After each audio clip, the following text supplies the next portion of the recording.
This is episode 30 of That Time I Got Reincarnated in the Same World as an Anime Podcaster, where we talk about anime and manga because sharing is caring.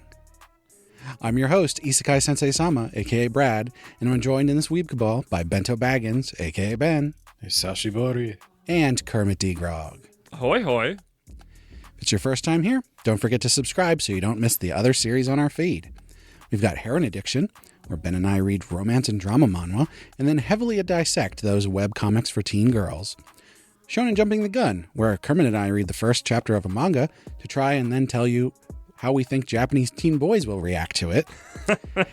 And Bakabanashi, where things may get a bit spicy. And make sure you're subscribed, as we're going to have another new series coming out in the next couple months. It's a secret. And we want to hear from you. You can talk to us on many different social media platforms, which you can find links for in the description and on our website, animepodcasterreincarnation.com. And come hang out with us on Discord, listen to our Spotify playlist, and get episodes early, along with bonus episodes and other perks by supporting us on Patreon. And don't forget to rate the podcast and tell your friends.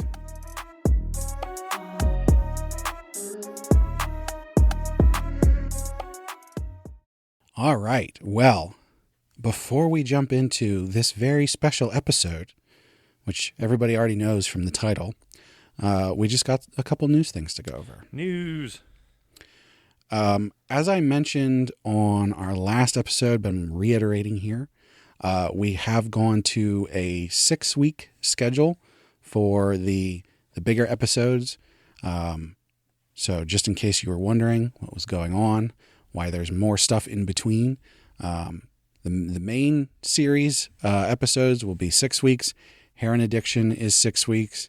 And then we're filling the rest of our time with all of our other series, which we've gone a little bit crazy with. But we're having fun, so we're going to keep doing it. Yes. Another thing I wanted to touch on, Kermit's Shonen Jump panel is out on our YouTube channel.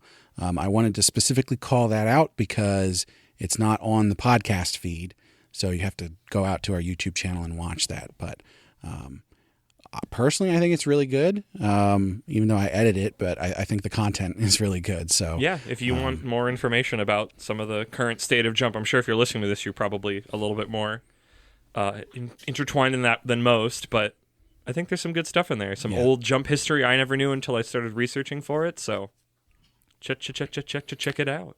There's also a fast take that we did for the Spy Family movie that's out there. So just generally speaking, subscribe to the YouTube channel because sometimes there's some content out there that doesn't make it onto the podcast feed.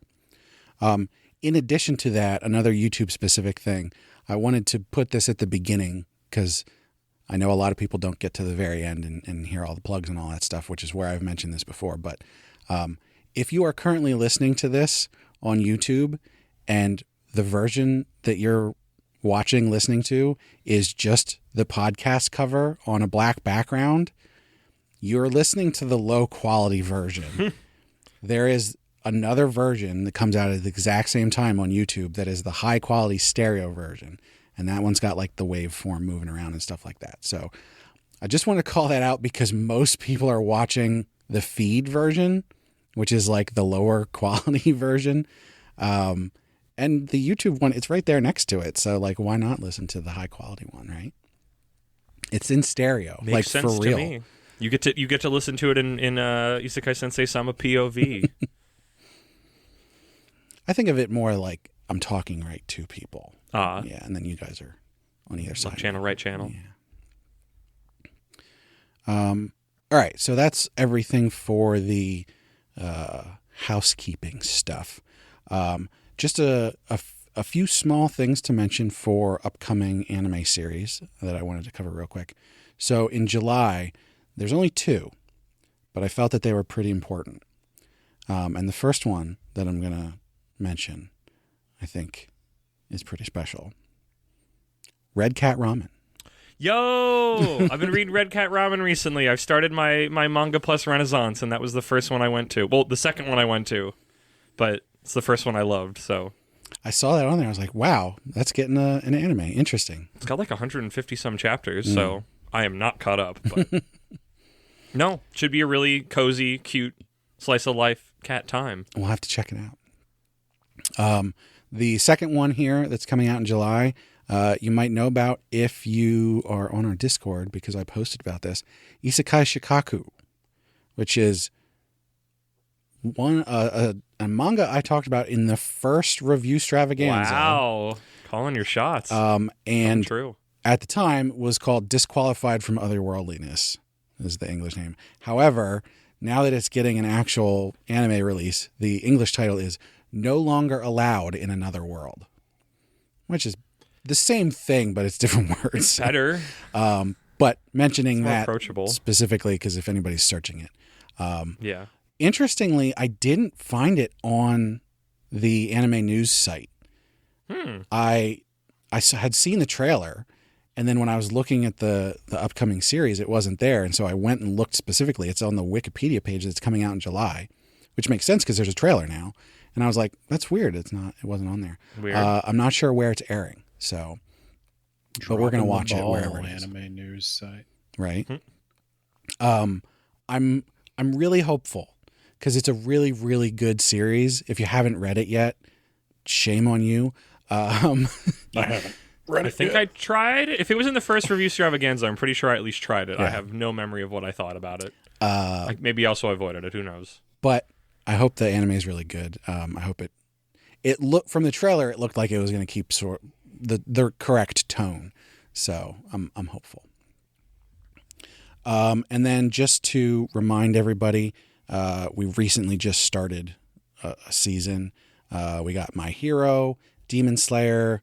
That time I got reincarnated as a slime, Konosuba, and Kaiju number 8. Number 8 dropped. We have not gotten to it yet, but we are planning on it. We have another sampler plate episode in the works. Yeah. But first we need to. There were a bunch of other populate the ones, but those were the ones that Yeah. I wanted to specifically remind people of because those are the ones that we're closest to. So. Is that all your news? Because there's another one that just dropped that we just got today that I feel is very important to this podcast. Sakamoto Days anime finally got announced, and it's making me nervous because all we have is a 2024 release date. There's no trailer. There's no images from it. We just know that it's 2024 and it's on Netflix. And never have I been filled with so much fear of like, this is a series that needs a budget. Yeah. If this needs One Punch Man Season 1 budget, not One Punch Man Season 2 budget, or it will just not be worth existing. I'm wondering because there have been rumors about an anime in the works for like a year or two already. Yeah. So I'm wondering if it's been like worked on in the background. We don't know who. Like the Right. article specifically states they didn't say what studio, and like I'm just like How sounds like involved they're is banking. Netflix? That's I don't know. That's the article just said 2024, did not give a season, it did not give a quarter, and it said Netflix, and it said they did not say what studio it We're was. talking Castlevania Netflix or JoJo Netflix. We'll One of have to those wait and studios, see. I'm pretty sure was French, so I've already decided that we're going to watch the first episode. because we will. And if it's terrible, we'll just pretend it never happened. Yes, we will actively pretend it didn't happen and say, "Hey, when is that Sakamoto Days anime coming out?" And then a bunch of people get frustrated at us because we're gaslighting them into a better reality. Or maybe it'll be good. I don't know. I can't get my hopes up on this one with this news so far. We're going to assume it's good until proven otherwise. I'm going to assume it's suspect until I get literally every evidence that gives me confidence. Because right now I have zero evidence that gives me any confidence. Because we're like halfway through 2024.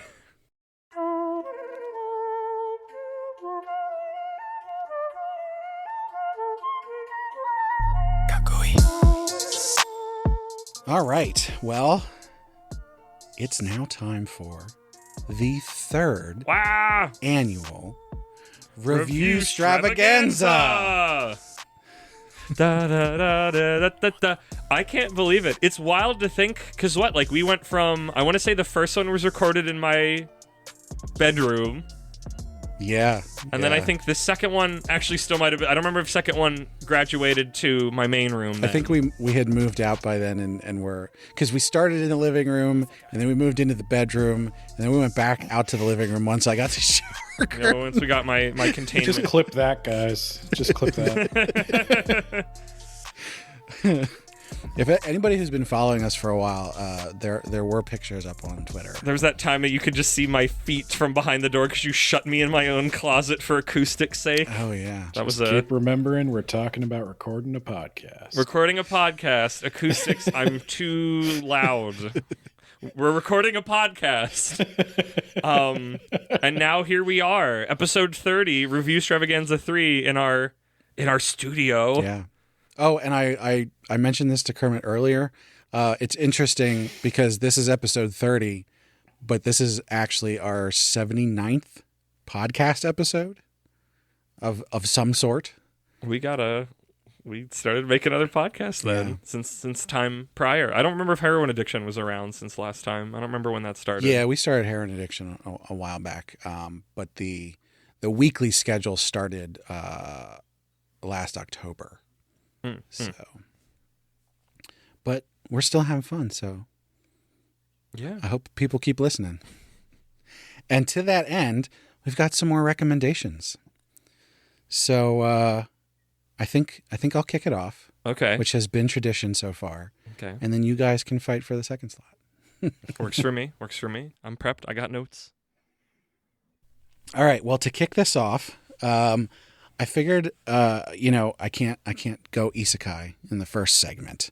Can't go full power yet. But I'm still really into like fantasy stuff, and I think there's some really good fantasy stuff out there. So I picked, Is It Odd That I Became an Adventurer, Even If I Graduated from the Witchcraft Institute? You're sure this is not an isekai? It's not. I guess because it's a light novel, which I guess I always accrue light novels to isekais because there's a lot of them. I will tell you now, every single one of mine except for one is an adaptation of a light novel. Yeah, okay. So I guess I can make fun of all their names at least. That'll be fun. And this one is, which I'll get into in a second. But before that, I wanted to give you the actual Japanese name here. Majutsu Gakuin wo Shuisuke de... Oh, that's a really long word. Sotsugoshita ore ga bokensha wo hajimeru no wa sono ni okashi daruka. Probably. I bet Boku was hero because Boku no Akudomo. Boku is I. Oh. But I don't think in that case it was. Boku no Academia? Boku no Academia means my hero, Boku no Bokensha. Ah, gotcha. Not Boku, but Bokensha. Bokensha. Yeah.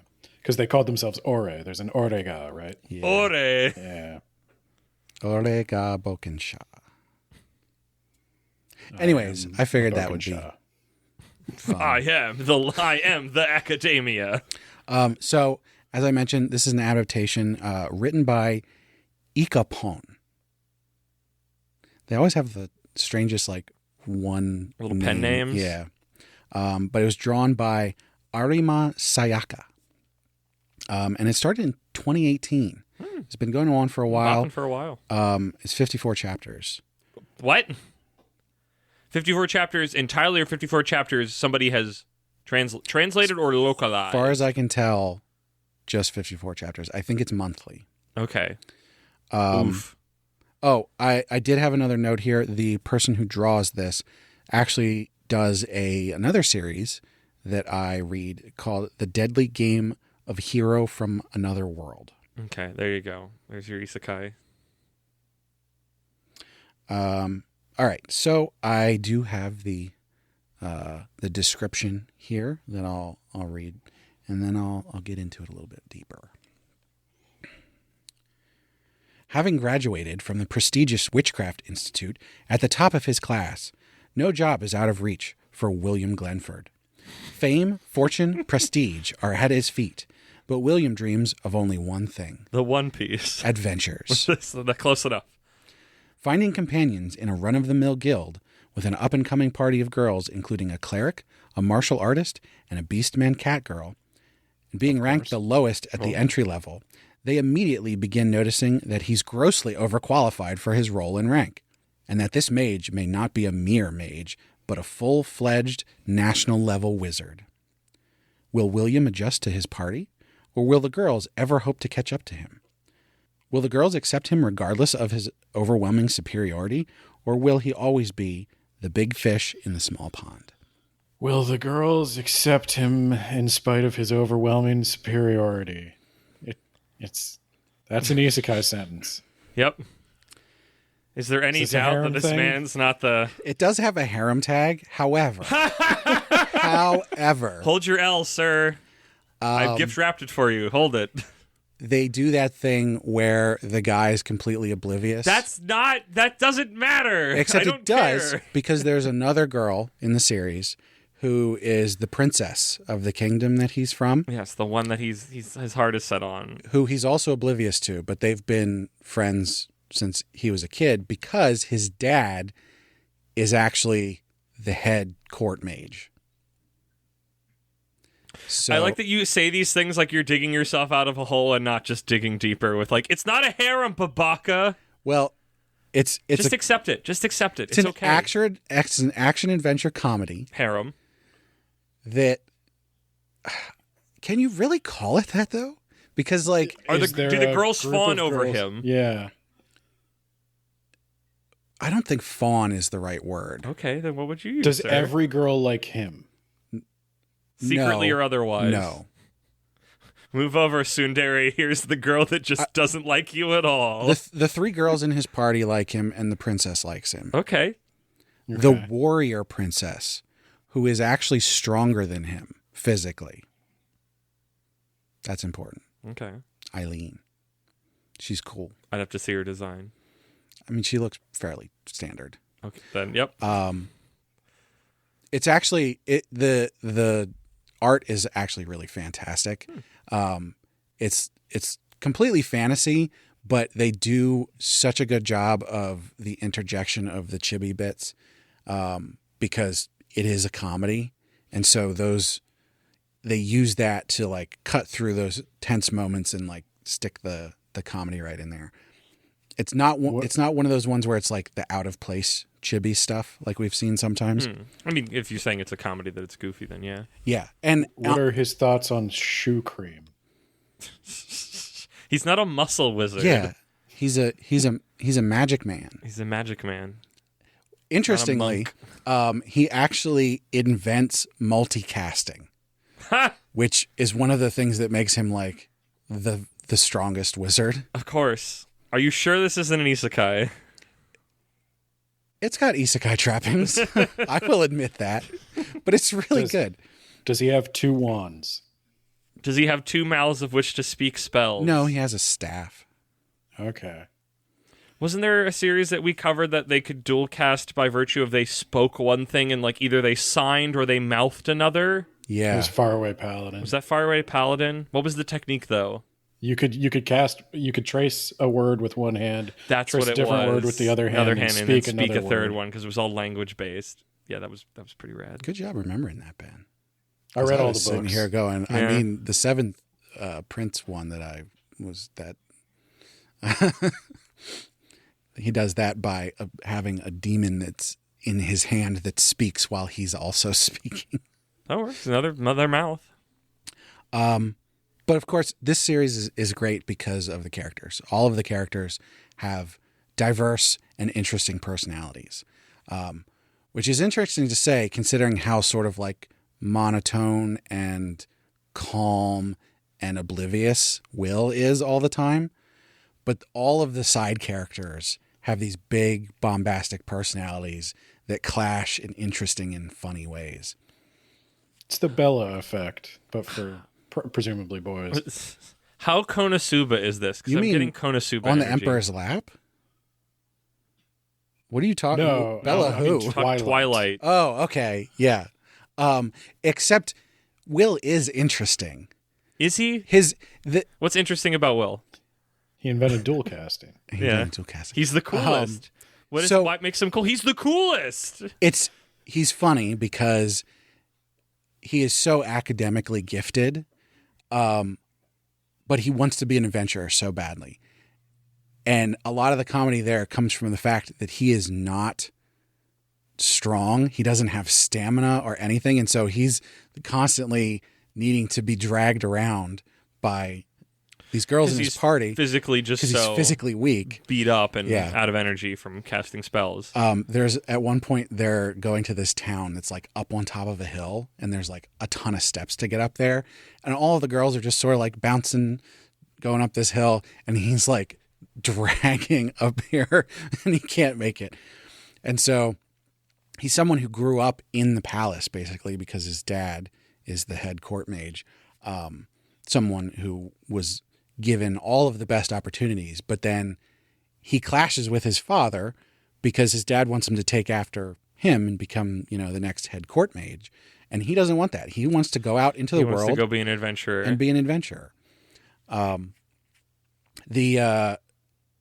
The cat girl, who is like a thief rogue kind of character, is really interesting. How cat girl are we talking? Very self-serving question. It is not as much as you want. Okay. Is it just the ears and tail? More than that. Okay. I don't remember where that is on the scale, but noted. It's like in the 50% range. Okay. So not the 75% range that's your speed. But not the 25% range that anime is a coward to do. Yeah. Are we talking like Chitara here? Are we talking... I could work with a Chitara. A little less than a Chitara, but close. Okay. Shouldn't be Googling, but now my interest is way in. But I would say she is sort of the secondary main comedy character because she plays really well off of Will in sort of like his deadpan to her sort of going, what? Like reacting the opposite of him. It's very Japanese comedy. Yeah. What was it called again? You're going to look up the actual... I'm Googling this. I have the power to do this. Our technology has increased since last time. I have a tablet. Is it odd that I became an adventurer even if I graduated from the Witchcraft Institute? Anyway, I'm going to keep talking while you look at that. Please do this. So Cyril, who is the priestess, she's just like a normal human. And she's actually probably the closest to Will in terms of like, she probably shouldn't be out here. Although she has more physical strength than Will. But, being the priestess, she does the healing and she casts light magic and stuff like that. And she's sort of like the normal one. So even though Will is like flat and, like non-reactive and stuff, she sort of acts like a normal person in most situations. And so it's like, you get in a crazy situation and Will's standing there like not reacting at all. And she's like, this is crazy. I'm a normal person in a crazy situation. So she's, every one of these characters has like a place in sort of like the structure. Adventure party. Yeah. And then. Is this the. Yes. I think that's the light novel cover. Okay. You've another chance at this. Yeah. Characters looking slightly less generic. And then Saki, the fourth member of the party, is the samurai, and she's an idiot, and it's great and hilarious, and she's my favorite. Okay, I'm won by that. She's like very single-minded of like, I have to fight the strongest people and be the strongest, and that's it. That's my thing. And so you have all of this that play. Yes. Okay. I will give it props. The manga artwork looks better than the light novel covers because light novel covers look generic AF, and this at least feels like it's got some. Google it, people. Yeah. I entreat you. So those four, the main party that we follow most of the time, they have really great chemistry. All three of the girls like Will, but Cyril is probably the closest to like, I'm going to confess to him. Which one's that again? The priestess. Okay, that makes sense. Osaki is also a human, but she's a dumbass. And so they have these adventures that they're going on, and they're meeting various people and getting into stuff. And then we get introduced to another character, Eileen, the warrior princess, Will's childhood friend. And at that point, everybody goes, oh, they're supposed to be together. Like, Cyril doesn't like completely give up, but she's definitely like, well, I guess I'm going to be the second wife, or however that goes. You can't say that and say this isn't a harem. Yeah, but it's not, because they don't have that system. Like, the king doesn't have multiple wives or anything like that. Yeah, you don't have need a monogamy. harem. It's polyamorous representation. It's not a harem. You don't need a harem for a series to be a harem series. Konosuba, to an extent, is a harem series. There is no harem. And also, they all suck. But that's part of the endearing nature of Konosuba. And this is a similar situation where it's like, if you're coming into this for the harem part of it... Oh, yeah. You're not going to... You're getting it If that's wrong. the key thing you're looking for, I'm not getting the vibe that's there. But I'm going to say those elements of, here are a bunch of girls who kind of like you. Yeah. So... The self-serving nature of it. I would prefer to call that harem adjacent, if anything, but, you know, whatever. It would not be covered on harem addiction, you're telling me. No. No. No. Stop it. No. But yeah, so Eileen comes in, totally outclasses everybody because she's like been training as a knight her entire life. She's super strong. And her dad, who is the king, obviously, is also like ridiculously strong. He's like a warrior king. He got the position of being king because he defeated an undefeatable dragon who later on we meet and she turns into a little girl. But that's... Of course. Always. Dude, you're trying to sell me on this? They do it on purpose to poke fun at the trope. Yeah, sure. Brad's ability to float over things is legendary. I'm not floating over this. It's literally making fun of it. Okay. One thing I need to mention for all of these series that I'm going to be recommending, unfortunately, I could not find official English releases for, which is important. Yes. So I said earlier, is this a translation or a localization? Yeah. To make a distinction. It'd be cool if they did get official ones because I like all of these, but I could not find them. Obviously, we want to support the official releases, but those are all in Japanese. So you can get them on like Bookwalker Japan and stuff like that. You really want to give them your dough? This one is rated at an 8.22 on my site of choice, which I hope everybody already knows. Okay, then yeah, I would just double confirm. So yes. Okay, so well, pretty 56. highly rated. Not that I would particularly use that rating as like, these people have good taste, but generally it's if been you're proven many times in your other show that is not true, but if you're over an 8, it's pretty likely that it's decent. at least decent, solid, yeah. So, yeah. And demons show up later. There's Classics. There's a bunch of crazy stuff going on with them right now in the current chapters. They rescue the Elven Kingdom from an invasion of orcs at one point. That's where they meet up with Eileen. A lot of fun there. The elves are hilarious because like Funny elves? they're all like, oh, we're forest elves and we're in tune with nature and we can do magic. And then like everyone else is way stronger than them. And then they're like, oh my God, these people are crazy. I will give it an honest try. I do most every year around Reviewstravaganza. I don't know quite how far you'd need to read to really feel like I latch got it onto it, but I had fun with it from the beginning. I don't know that you, Kermit, will, but I probably won't. But I want to go in with like honestly go in and try to go clear all the things you just roasted Brad about, and just try to read it as a series. Genuinely, it is honestly very funny, but it also is straight up action adventure. There's a lot of good action scenes in there. Not a ton of cool like combat like puzzle stuff, but there's some of that in there. The cover art looked like not the most generic thing ever, so it's already gotten bonus points for that, unless the regular art is. I actually think light novel art was hella generic. None of the covers really convey a whole lot. Okay, interesting. But I think the art is pretty good. It's an interesting style. That's what I enjoy. Drags my eye more, because you can have really good generic looking art. It's not bad art. It's just like, this is looking like everything else, and you know me, I bounce off of that. Yeah. Like freaking flubber. So I got another one on the list that you'll have to force yourself to read. Gunpoint. Shonen, but you will. Shonen shoving the gun to your head. It's got a very specific thing that you're going to be into. Oh boy, Brad knows how to bait traps for me. Yeah. So that's. I'll say this again. Just say it again. Sometimes people in podcasts do this, and I hate it when they don't say the thing again after you're like curious. Is it odd that I became an adventurer, even if I graduated from the Witchcraft Institute? If you Google, is it odd I became an adventurer, the rest will be there.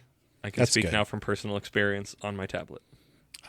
So yeah, I recommend that, and it is not an isekai. The letter of the law. All right. Did anybody listen to the previous episodes? Do we know how we go in between these parts? I don't remember. I should have and did not. We can make it. We can do it fresh. It's a new season. How do they say it in Japanese? What's the not Rochambeau? Ganbatte. John Can Po. Okay. Yeah. So wait, whoever wins gets to pick if they want to. Wait, does the winner go next? The winner goes next. Okay. You ready, Ben? Ben, are you ready? Okay, this will be weird to do on a camera. I know. Brad will have to keep me honest. I'm going to do it on Brad's thing. I'm going to close my eyes. Okay. Brad, on your thing. John, Ken, Po. Scissors. Okay. One more time. Ready? John, Ken, Po. Oh. Yeah. Kermit goes. I thought you were throwing rock, but it was the lag. Rock beats scissor. I held my position. Okay. For Reviewstravaganza III, I have technically broken the rules. Oh, goody. But I will make a case for it that I still think it belongs. I am bringing the... and I've been cooking on this for a long time. Ben goes, we have rules? What? Well, I mean, it felt like you gotta recommend manga. I felt like that was kind of the point, wasn't it?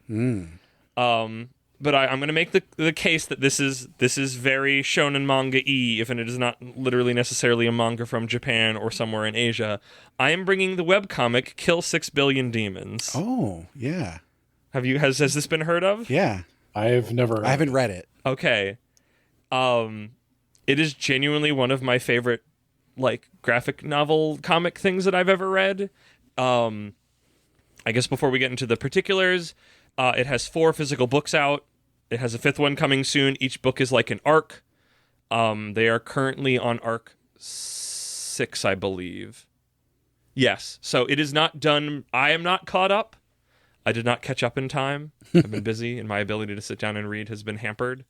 But from what I've heard rumbling, if this arc is not the last one, it'll be the next one. And at least from where I'm at now, things are feeling very final. So, but what if it got terrible in the last couple pages? I don't know. It got real shaky where I was reading earlier today. Oh, don't say that. Not bad, but like emotionally like upsetting with what the story was going on. And it seemed like it was picking up, and then I had to put it down because you were here then to record. So, no, I was just saying that in terms of like quality. I know. I can't. I don't know. Yeah, like true. All of my recommendations I've read to the current chapter. Yeah. So the things that I've read, because I have reread those books so many, like every year I'm like, I'm going to reread it and catch back up, and then I'll catch back up. He's taken a bunch of like big breaks, especially over like COVID times. When you say books, physical books you can buy. There are 4 physical graphic novel books that you can get. The 5th one is coming. Is it fair to call that a webcomic then? Because it's like coming Penny out. Arcade has books. But I mean, it's coming out like the webcomic is first and foremost what it's about, because they're on like arc 6 and then they just arc 5 isn't out compile yet. it down at some point. And I don't know. You gain some things, you lose some things from reading it in book format. one of the things that makes it interesting is that every page will sometimes have like a little write-up at the bottom. I'll get into it. Let me even tell what the story is about. I'll stop derailing you. I know, sorry. I was also joining the derailing to set up more thing instead of like what the thing is about. So Kill 6 Billion Demons, as maybe the name suggests, is a story of demons and angels in different universes on the same plane, but the story specifically follows Allison. She is an anxious former weeb sorority girl that on the night she's about to lose her virginity, a strange armored man creature thing appears through her portal, says the word king along with a strange language, and puts a strange object that looks like a tuning fork into her head. We later learn this is the Key of Kings, and it was not meant for her, but for the boy Zaid. They don't know each other well. So this is literally how the story starts. Is just they're about, and not even like, it's sexy, but it's like really awkward and strange and like, and then this man shows up very mysteriously. He disappears through a portal, or no, he's still there. A bunch of like crazy creatures that look like they're from a metal cover show up, which we later learn are renegade angels. They look rad. That's the one thing I want to say over everything, that I cannot beam into your head the art style, and the art gets better with every single arc. It is some of my favorite art that I've ever seen ever. It is just the right mix of, not realistic, but like detailed and cartoony, that it just hits this perfect thing. And also like almost every page is just oozing with character, with just like art design and cool ideas and concepts. Like there's an entire set. Later, there's like this big fight that breaks out and is just roving around in the background, and like every character in it is a specific design, and all of them are bangers, and none of them are important characters, but they're all great. Like it's every page when you meet new people, it's like, oops, all bangers. I'm interested. Yeah. So what? So then these crazy metal cover looking angels attack. The strange creature escapes through a portal. And then Allison is taken through one portal and Zaid another. And she is now in this other, I don't remember the exact terminology, but she is essentially in another universe that is the city at the center of the universe. Earth, our universe, is but one of, I think it's like 777,777 like realms or universes. I don't know the word for it exactly. And this is now the red city, the ancient city at the center of the universe that used to be like the throne of God. It's very emo, and I'm liking that. Yeah, I would say that it's very, it's got a lot of, at least from what I can understand, like Eastern, Asian, Middle Eastern, like religious, like inspirations. There's also a lot of like, I mean, especially with the angels, a lot of like Christianity as mythology stuff mixed in there. There's a lot of the main series doesn't have it, but like I said, sometimes in pages there's like a little write-up. Sometimes it's just like a word commenting on things, but sometimes it's like a write-up of a thing somebody said in the universe, or it's like an ongoing little story, and it's never directly like exactly related to what's going on, but it can be like thematically related. And a lot of those can sometimes read like old religious texts, but like with a mythological bent. Like they're never dry. And I think that there's something about the way they are worded and flow that always like they tickle my brain, and they sound like they're invoking like words of power as it's being written. So our journey begins as Allison is taken to the giant ancient city at the end of all universes, a story of devils, angels, gods, great power, and rad designs and concepts. I already just said all that. We have to, if I'm making a case that this is a manga, we have to have a cast of characters. We have to have the party. You know, if we have a Goku, we need a Bulma, we need a Yamcha, we need an Oolong. Also, these characters are cooler than that. Allison is joined by the angel 82 White Chain, bored in emptiness, returns to subdue evil, or just White Chain for short. So angels in this universe are akin to like biblically accurate angels. They are cold fire, they are eyeballs, they are feathers, they are wings in that. And they don't exist in the universe, but people like built these bodies for them that they then inhabit. And they were supposed to be like the law keepers of the world, but the world's kind of gone rotten and stagnant over so many thousands and thousands of years from the situation I'll describe later. So like with our renegade angels at the beginning, like not many of the angels are still kind of like doing what they're supposed to be doing. Like White Chain is one of the last ones. This is every concept album with way too much lore. But it's also cool because like that's the thing I would say. I'm into it. Yeah. In a good way. Brad knows this, and I'm sure we've talked about this, Ben. Like, the first book is kind of bad with the, like, you're using too many keywords, but the thing is, like, cool, rad shit is happening, and that will, like, always triumph over, like, you're using too many keywords too early for me, and, like, I feel like I get something new every time I go back and reread the first chapter, because in the first one, like, you're with Allison being, like, super confused what the fuck's going on. And like you can feel that the first time you read it, of like, I don't know what's going on, and everything's moving really quickly. But when I go back to it, it feels very like everything clicks together with everything else I've learned later on, and it fits in. Because like literally the start, like she can't speak any of these languages. She doesn't know what's going on, and like she has to like eat a demon that allows her to speak all tongues. Like it's wild. Okay, I'm doing my white chain things. Oh, the factoid I like is all angels have a number at the start of their name, which is every time they have, like, gone to whatever the angel realm is and has come back. So White Chain has essentially angel died 81 times, and this is her 82nd time coming here. Yes, when they're killed, they return to their home realm or beaten into a new proper vessel. Every time they do this, the number increases. So if you meet an angel that's called 1, yes, that's a problem. It's scary. Because that means they've been around for a long time. Because, like, angels have been, like I said, like, the system is, like, we're finding a world where the system has been decaying for a long time. Or they've just been hidden the whole time. Also true, but, like, angels do stuff. Yeah. White Chain has really cool stuff. I wanted to make sure I mentioned this. In queer parlance, White Chain is an egg. Regardless whether you know what that means or not, and I will say no more besides the fact that I'm really happy to see how they handle that. Who doesn't know what that means? I don't know. Some people, that might be specific parlance that people don't know if they're not in the know about. I thought kind that of was stuff. well known. But like, hey, if you don't know what it means, come on our Discord. I'll explain it to you. Yeah, we'll explain it to you. It's nothing bad. But it's like, it's a story that as I've come back to it in my own little journey has been like, oh wow, this is really neat. They handled this really well. So that's White Chain. Also traveling with Allison then, that we kind of get in the first book, is Sio, who is a devil. I can't speak out loud how her name is spelled because I only learned recently that it's like supposed to be like, the author said it's supposed to be pronounced like Coca-Cola, which I don't understand why that is. You said devil. Devil, demon. Is that the same? Is that interchangeable?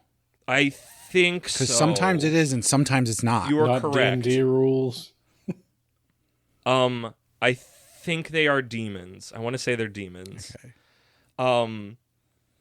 So demons are like cool things because they're just like weird. You get some of the backstory of the setup of everything in little bits and pieces, that they are just like literally this like almost bubbling id that like human beings like masked and gave names. Like they crafted masks and sort of created them up out of the nothing almost. They're like creatures of pure just desire and want in the moment.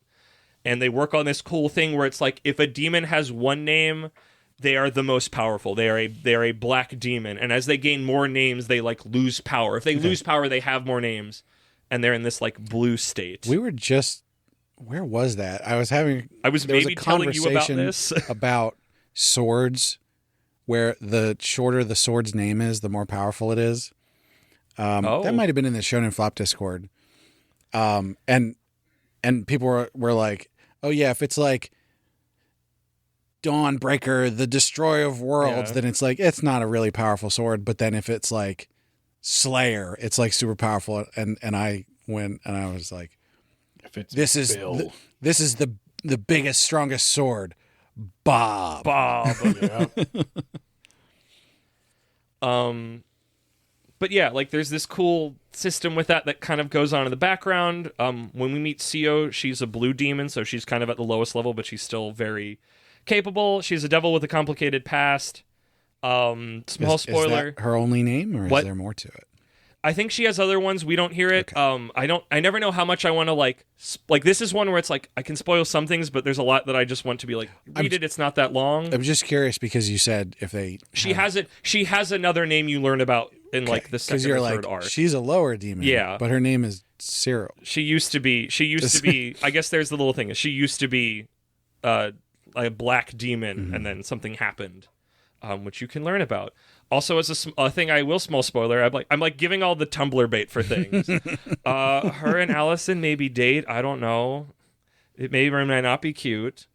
What is this reminding me of? So like the demons Homestuck or something. It's Homestuck, but it's not as cringy as Homestuck, I would say. I think it's a lot more approachable, but maybe that's just me, as someone who tried Homestuck many years ago and bounced off. I'm more partial to this aesthetic than whatever Homestuck was doing. Yeah. I will say that. Yeah. I think I think this was born from those forums, if I'm remembering correctly. Wasn't everything at some A lot of webcomics from that era, from then now, are born in it. So the demons aren't specifically always just bad. A lot of them are. The vast majority of them are, or But they're it's not literally a just hard- like pets for strong and wealthy people. It's not a hard and fast rule. No, it's not like...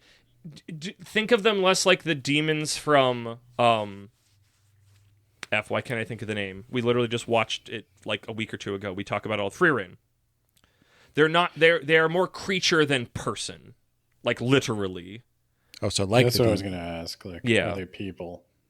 No, they're more like they can talk, but they are more creature-id than like humanity. Like forces of nature than... Yeah, I would say so. Or like forces of whatever their archetype is. Yeah. And so when you have one, like you said, that may or may not be dating someone, Yeah. then they're more akin to a demon from Vriren that we'll meet later who is curious about humanity. Yes. Slenderman. Slenderman. Not that kind of curious. A lot of the devils, the few we get to speak to, and especially CO, have a really interesting way of speaking that I think sometimes it goes away more as the series goes on. I think just because Theo's just settling in with Allison and the rest of the crew. But like you would get like subtitles for like she's saying this, but this is what she means, but you could still catch the meaning. But it's very like verbose and like it's like gobbledy brains, and she says thaw instead of you, and like just these little bits of like world building and stuff that I think is neat when you see it in other places. You're like, oh, I know what the sentence means because I picked this up from. Do you mean thou? What? No, it's thaw. THA. Thaw. Oh. Yeah. It's not just old speak. It's like its own thing. And it's like you can still figure out what's going on. I really should have brought one of the books with me so I could read a line. So the story follows Allison as she forms this group and both tries to figure herself out and find Zaid. I make the argument this is big manga energy because a bunch of manga shonen stuff happens and skill ability cultivation is a big part of things. The Allison at the start is unlike the Allison at the start of each next arc after that. She is visually different. She's literally stronger. Like the time in between the arcs is the little time skips of training practically. Okay. And also one of the later, the part that I just finished to be on the arc that I'm on now, some of the most like shonen fight like things are popping off, big attack names are happening or occurring, and let me tell you, it's the raddest shit that's ever been.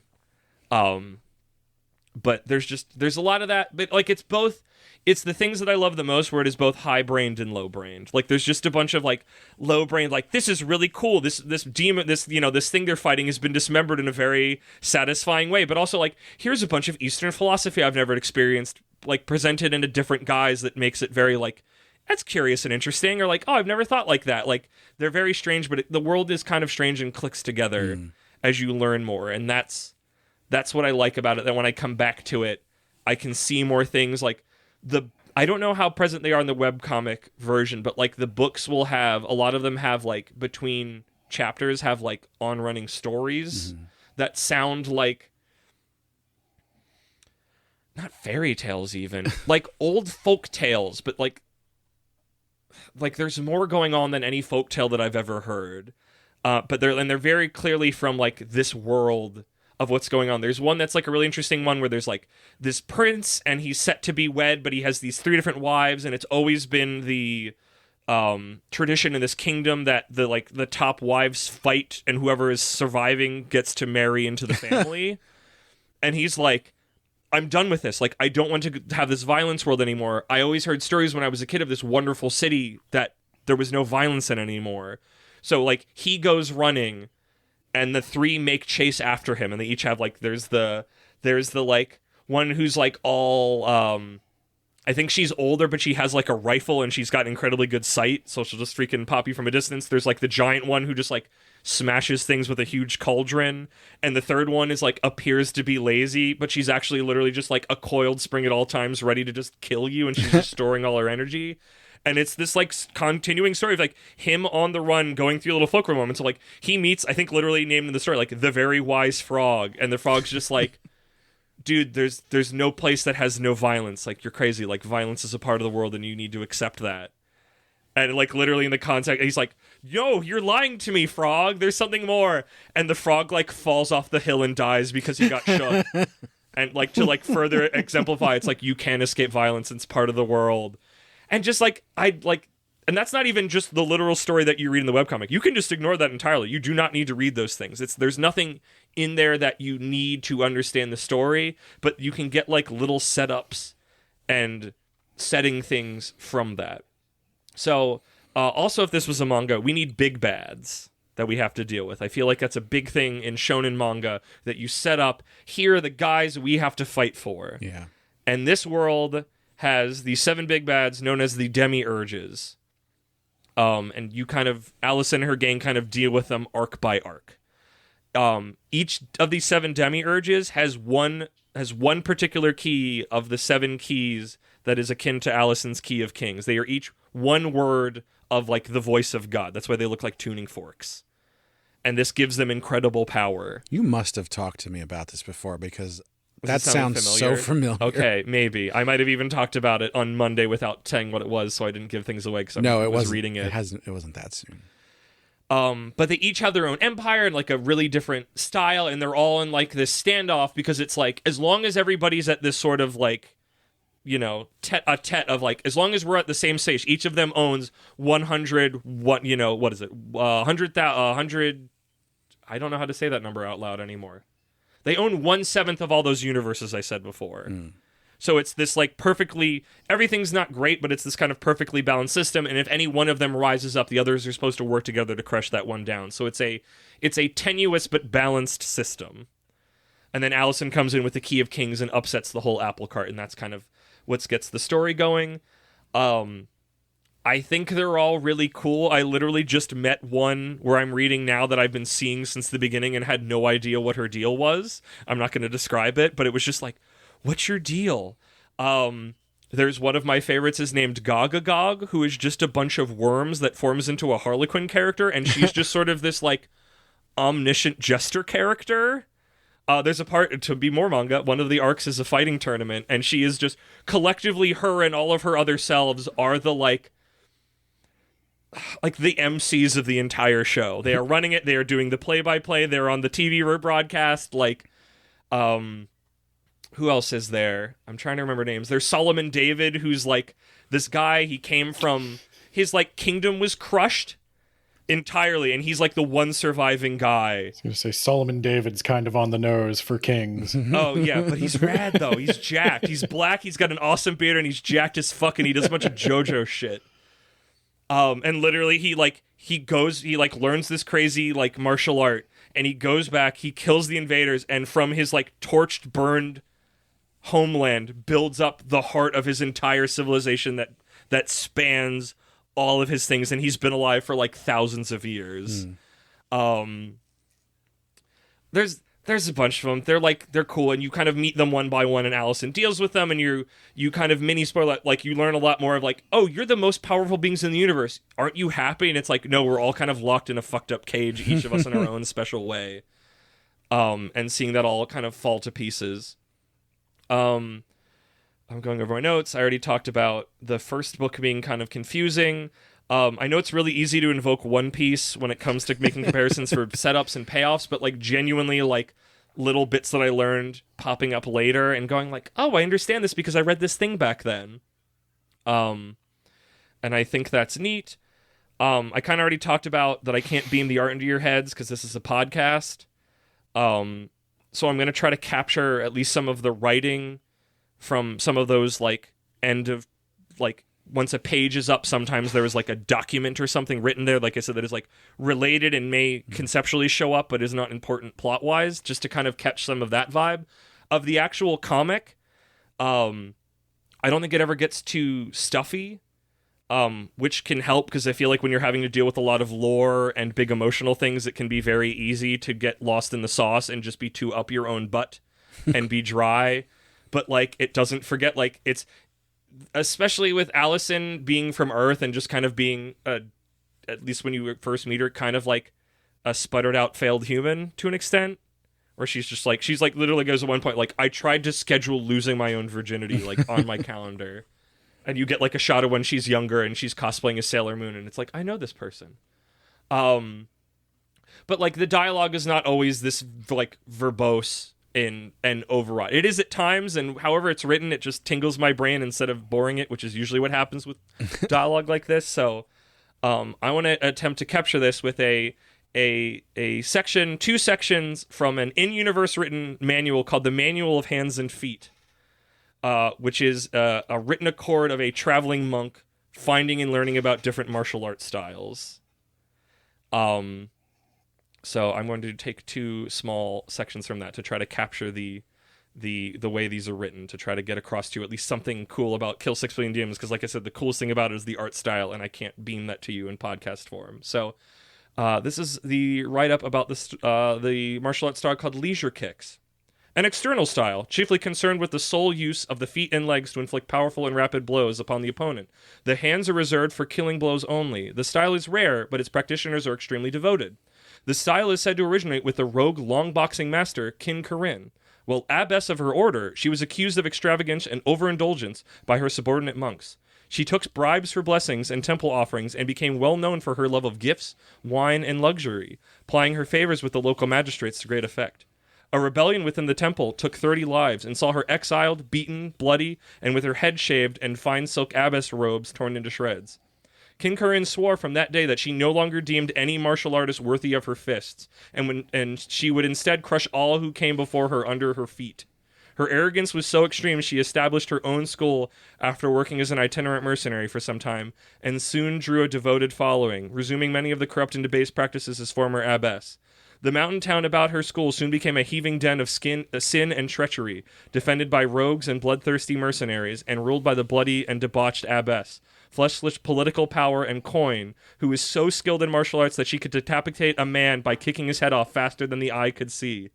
The rogue school and Kin Corinne were ultimately destroyed by the mendicant knight Wei Shu Hao Yang in 530 SC with the use of his invincible heavy crashing wave technique. The abbess and all 130 of her acolytes were hurled off of a mountain and dashed against the rocks, but her style survives to this day despite efforts to stamp it out.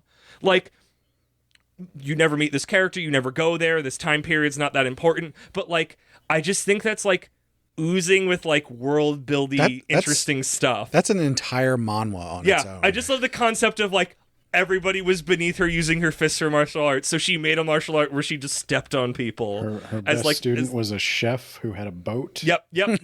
And I was thinking about that. No, I like that. I mean, it sounds like Dune has a lot of asides like that. A lot of like in-universe books and stuff. I like that.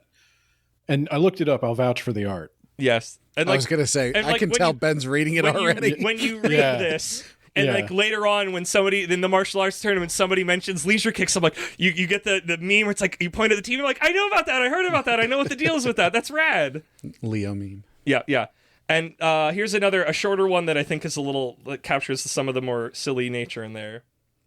This one is called Flying Snow. Regretfully, I know little of this rare internal technique other than one learns it over many years by listening to certain resonances of the wind. Extended practice is very difficult, but makes the body extremely light, so much that it seems to ignore the common properties of gravity. There are rumors that masters of this technique can balance their whole weight on a single leaf, walk on water, or even fly. I would have inquired more about its properties, but the only master I was able to reliably locate mocked me for my lack of knowledge shortly after I came upon him in a bamboo grove, at which point he bounded away, propelling his whole body off the forest with only a light touch of his fingertips. Like, I like that. It's just ones that it's like, it does this really rad thing that shouldn't make sense, but it does, and then the guy effed off. And then there's another one that describes like this heavy like bow user that he follows him up this mountain, and he's got this like giant ballista bow in this like bad kingdom. for like 3 days, and then he finally gets up there and the guy shoots the bow into the castle like miles and miles and miles and miles away, and it like goes through multiple walls and impales like the evil king that's there, because when they come back down the mountain finally in those 3 days, the whole townsfolk are like jubilant about it. This evil dictator is dead, and it's just like, this is a side story that has nothing to do with anything, and it's just the raddest shit. It is just really neat. And all the book 1 has a lot more of like, here are little like psalms and stuff from like God, who's I think is called Yisun. Like there's a whole like creation myth with all of it. Like there's so much stuff, and if you want to dig into it, and you can, and if you don't want to, you don't have to. I would say. How long has this been going on? I want to say like 2014, 2015, though he took some really big breaks through COVID, which is a lot of the times that I flew off because he had children, and having a baby is going to take your time up instead of drawing this incredibly wonderful detailed art, and his art has only gotten better as time has gone on, because I went back to book 1 to get some information for that starting summary, and I'm like, oh man, this has changed. That's interesting, because given all of the stuff that seems to be in here, that gives me the feeling like, oh, this should have been going on since like mid 2000s. I've said a lot of stuff, but there is also just a bunch that I have not said at all. Well, even more so. Which is good. So it's crazy to me. I had enough to put the bait on the hook. It's crazy to me that this person has done so much. Oh, and they do other work as an artist. They're known as, I believe on Twitter they go by Abaddon. Okay. And they've done the art for like a couple, like I guess I'd call them like game books. I don't know what I'd call them. Like essentially like tabletop gaming systems and stuff like that. And even I think there's one where they drew a bunch of robots, and that's also like just anything they draw and the ideas that come out of their head are just so infinitely fascinating. I implore you, it's like if I could pick one image, like can we swap images as our logo during it? Because I know an ancient podcast did that once. Well, I'll tell you what, because the description for the Reviewstravaganzas always has links in them where available. So there will be a link to this. Yes. So just go down there, click it real quick. I'll put there's this gorgeous 2-page spread that has all of the characters and all these other ones in the fight. There's a character, I don't even know if it has a name, that is essentially just a gun witch. And she's just the coolest, and she's not important. And that makes me like, oh, that was the final thought I wanted to say with this, is like, I would actively sacrifice a human being if I could get a AAA Elden Ring level Dark Souls version of this game, of this comic. Because it is perfect for Dark Souls of like weird put together lore. Hey, there's just this cool badass you've never seen before just chilling over here. I mean, what, at one point in the series they're living in the standing and like what equipment they have. Yep. And the history of all of it. Yeah. What freaking the gang is living inside at the start of one of the arcs. Their apartment, their house is living inside the head of a dead god, and that's just normal in the Red City. Like, I'm excited to read. I'm going to read more of it then. It sounds fun. Yeah, it's cool. It makes me think. It makes me feel. It's rad. It gets me hype. That someone does a German suplex at one point, which, that's like an instant 10 out of 10 in my book. Yeah.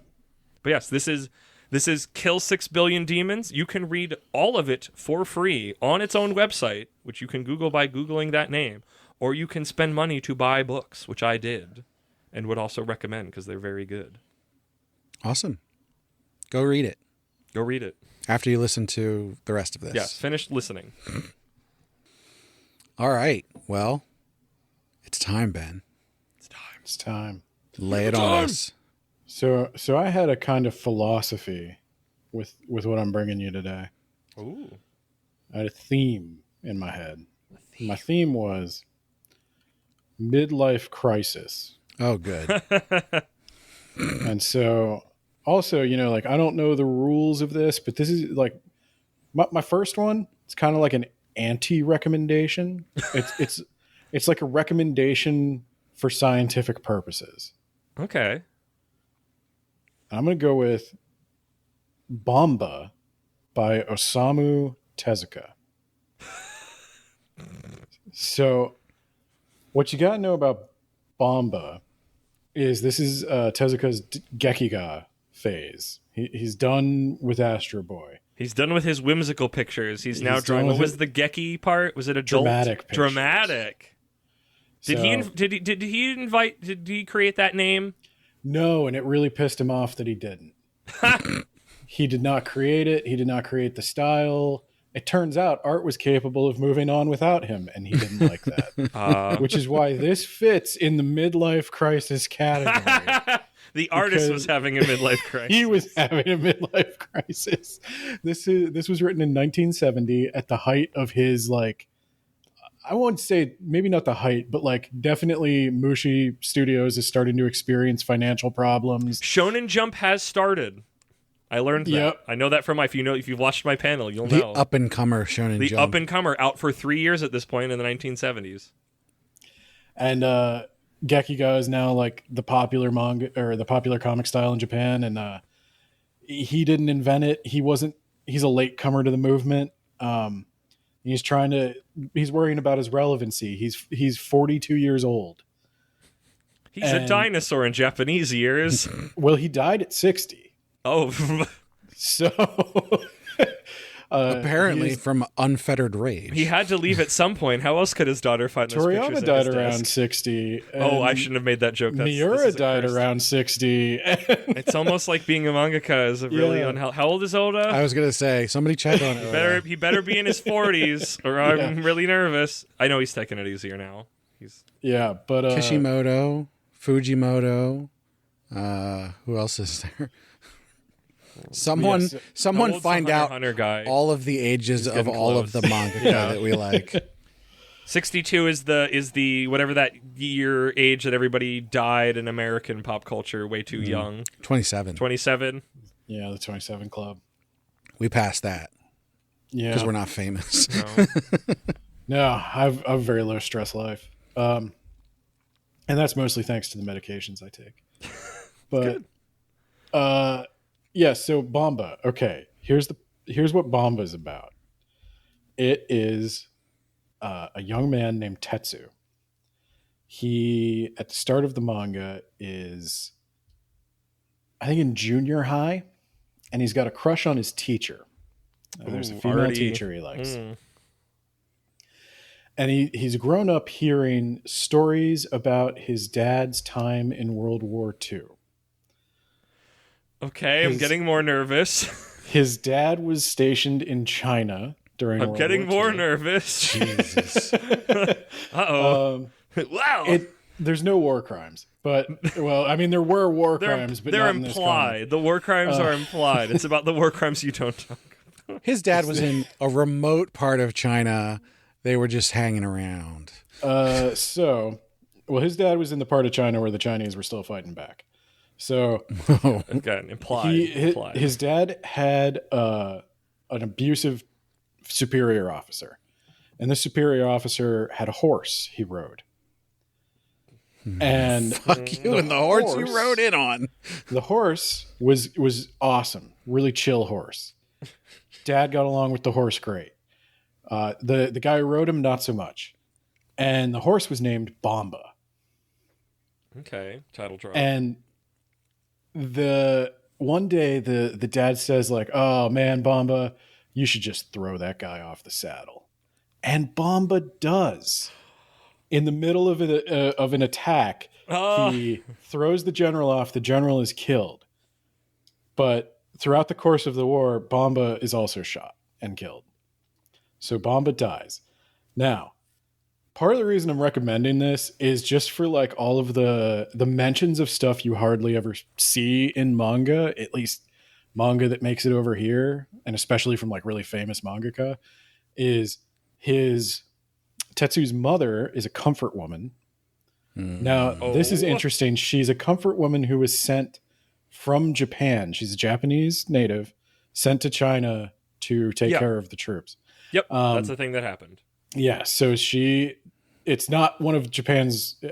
There were other comfort women who were not volunteers, and this doesn't seem to be that. But so he is a product of that marriage, and his parents are obviously not like happy people. They're Yeah, I could get that vibe. yeah. So he grows up hearing stories about this horse, this great horse, and its dark past. And one day they get a new teacher who is the only light in his dad's life. Of course. So one day they get a new teacher, and this teacher's a man, and he is trying to woo the teacher who Tetsu has a crush on. And Tetsu doesn't like that. And one day this teacher finds a note that Tetsu's writing to the female teacher that he likes her and she shouldn't marry this guy. He's not good for her. The guy finds this note and beats the crap out of him. Maybe, and then that guy is mysteriously killed by a ghost horse. Jesus Christ. It's a stand. I don't think I've ever seen a stand that was a horse. There's a whole horse. And a bunch of stand users ride horses. But I don't think I've ever... Okay, there's technically one is kind of a horse, but not really. It's not a full horse. It's not a rideable horse. And then Tetsu has a moment where he tells his father that he confesses that he's in love with his teacher and he's planning on marrying her. Or planning on asking her to marry him. How's Dad feel about this? Dad is Font of enraged wisdom and by virtue. that. He's Okay. like, I'm not going to allow that. That's good. That's completely messed up. And the dad, Correct. he's drunk, but he goes to talk to the teacher, and he's like, "Hey, you need to put a stop to this."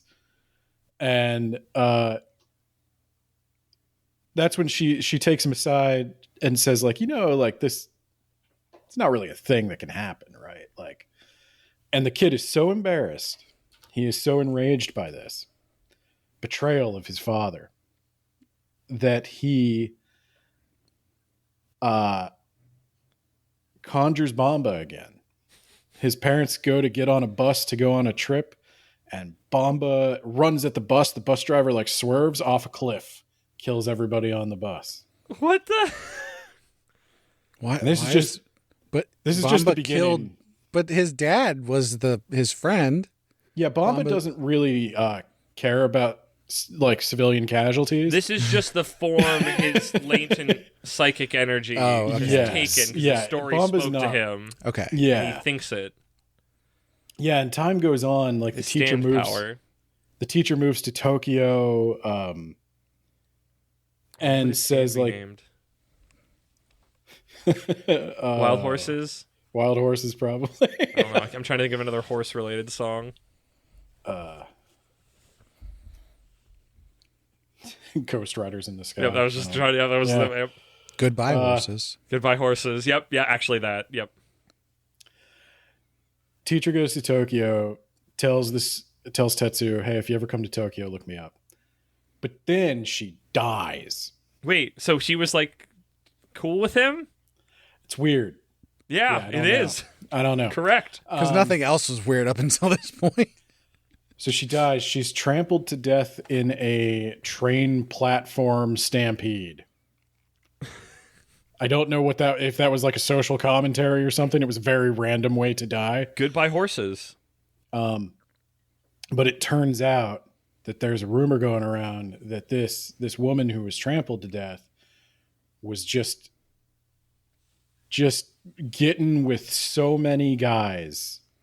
Just all the guys. She loved having sex. I mean, that definitely And- deserves death, right? Yeah. It turns out she wasn't clean and virtuous. She was a disgusting whore and needed to be trampled under the So he the doesn't boots, believe the it at hooves first.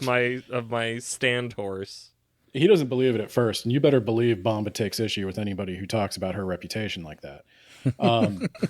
But then he finds out it was true, and so she betrayed him too. She leaves him a Betrayed note. me. Yeah. So I'm not going to give away Oh, like hey, the whole. Tetsuo.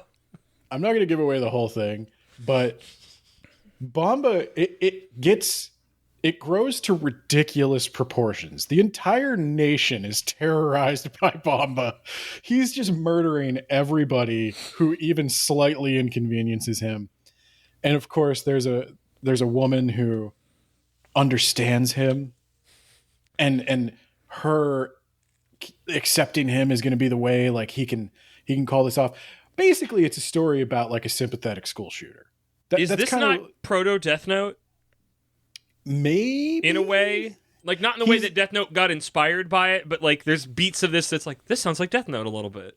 Tetsu is but if, not like, even... If Light was stupider.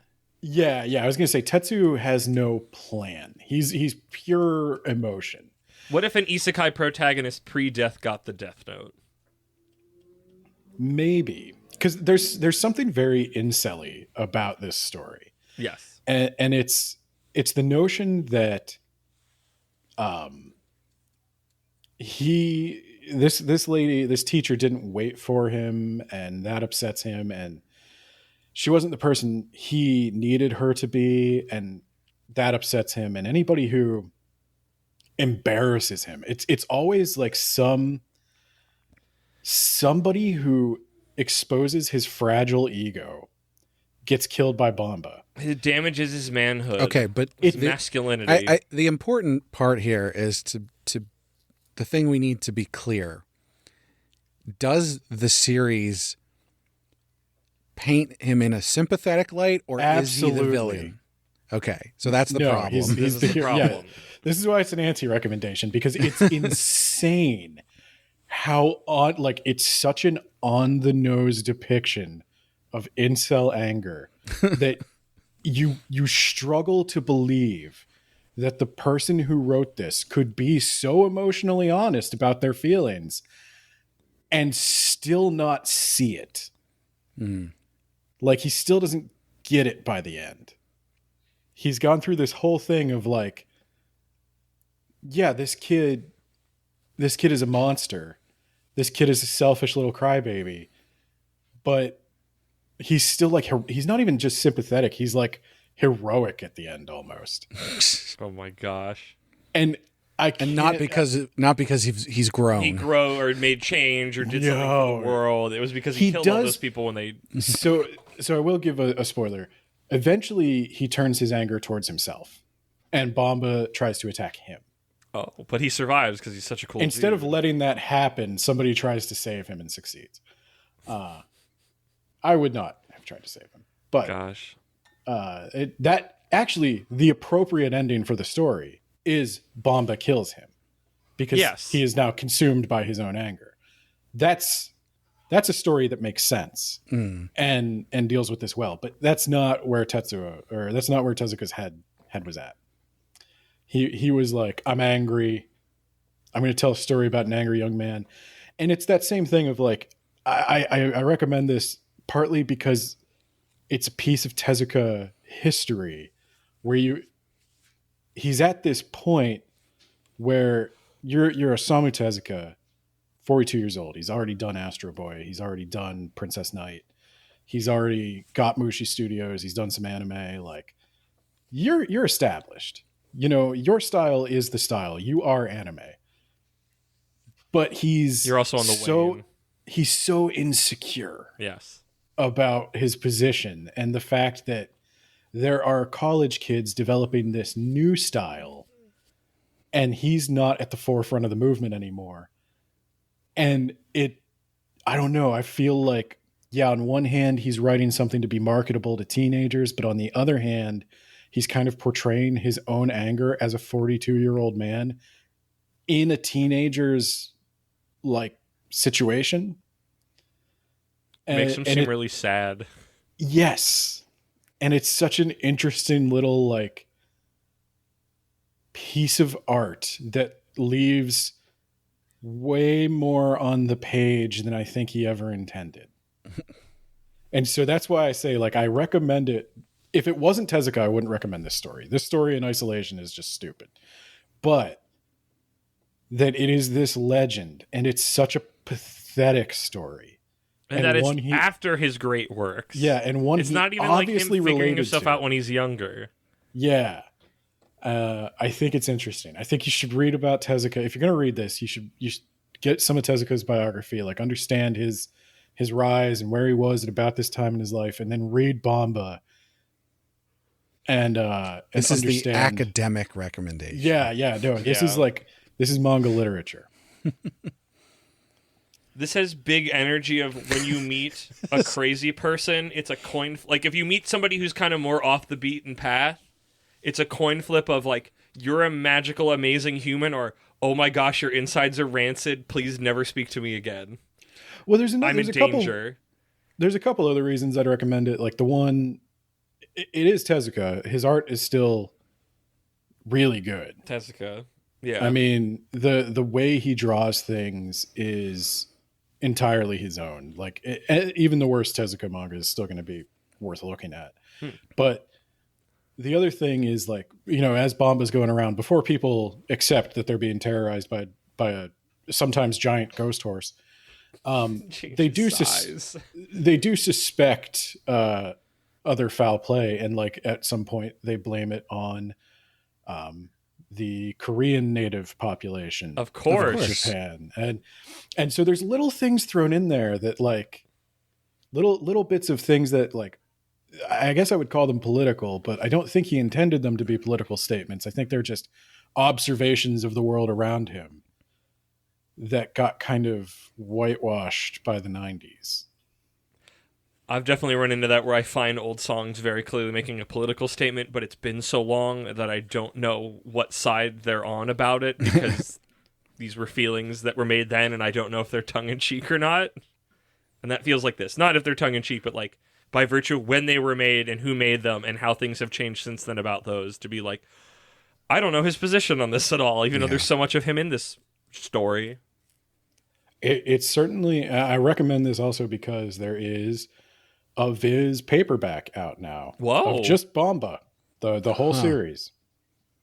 It's pretty short, and it was such a random piece of his work to publish in 2024 that if you find it, maybe just flip through. You could read it in the bookstore if you got coffee. Like, you don't have to buy it if you don't want to support it, but it's weird. We'll cover it on Shonen Jump into the comments. Oh, God. Would you buy it? No, we did, but don't. Yeah, so that's my Bomba. recommendation. That's the anti. What's your actual recommendation? Do you want me to do another one? Oh, I didn't know if that was your thing. I didn't know. I don't know. Or do you guys have other ones? Are we going back and forth? So, I mean, I've got my 3 isekai. He's got his 3 isekai for the ender, so if you've got another one. Yeah, I can do one more. You described a theme of midlife crisis, so I wanted to see what the positive side of that coin. I got a bunch, but I'll give you a positive one. Okay, give me a positive one. This one's coming out, I think currently. I think you could get it on the Viz app. It's not all translated yet, but it is called Tokyo These Days by Taiyo Matsumoto. And it is about an editor who, I think he's in his late 50s, maybe early 60s. And he's a manga editor who has tried to launch a new magazine, and it failed. And he's complaining that, magazines are, or people are telling me magazines are a risk these days anyway. And, you did your best, but it really bummed him out. And so he's decided he's going to retire. And he is going to give all his clients to other people and just walk away from it. He's going to sell all his manga. He's just getting away from it and starting new, something at the end of his life. And he tries to move on, but it doesn't ever really work. Like, he keeps getting drawn back to it. He keeps getting reminded of things from the past. And then eventually people from his old job do, like, call him and ask his advice on problems. And he goes out with some of his old colleagues who are still drawing manga. And there are other old people, like, and I say old, like they're 50. So they've got 10 years left to live, according to Oh, I was going to say they're 28. Yeah. Yeah. But there's one guy who still does, like, screen tones. He's still, like, inking on paper with and doing screen tones and stuff. And there's all these new mangaka who are totally digital.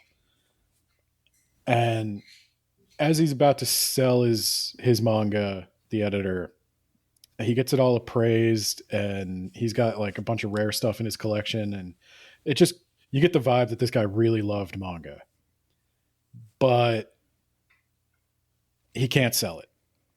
he decides he's gonna try to do one more thing, and he's gonna get an artist, and he's gonna try to make a new manga series. He doesn't think they've all like given it all of the creative stuff they have. He thinks they've got like at least one more in them, and he's gonna try to make the kind of manga he wants to make again, not the kind of manga that is profitable and trendy, but the kind of stuff like he used to love. So not something for Shonen Jump. Yes. And that's exactly why I related to it. Yeah. No, because I felt that way, because I've talked about like the stuff I really like is from like the 80s and the early 90s, sometimes even the 70s. And all of my like really favorite stuff is from that time period. And there's been stuff I like since then. But yeah, I do kind of wish like somebody would make a weird one, and like the kids would hate it, but I would like it. We should do it for me. It's for me, a human that doesn't even live in the country that the stuff is coming. Yeah. But this made me feel seen, and there's a nostalgia to it. There's kind of there's a maturity to it. It's obviously written by somebody who has lived this life and felt these emotions. Taiyo Matsumoto, if you don't know, he's won an Eisner Award in America. Yeah, it said that. I looked it up on Viz then. He wrote Ping Pong, which I watched the anime 4 years ago and really liked.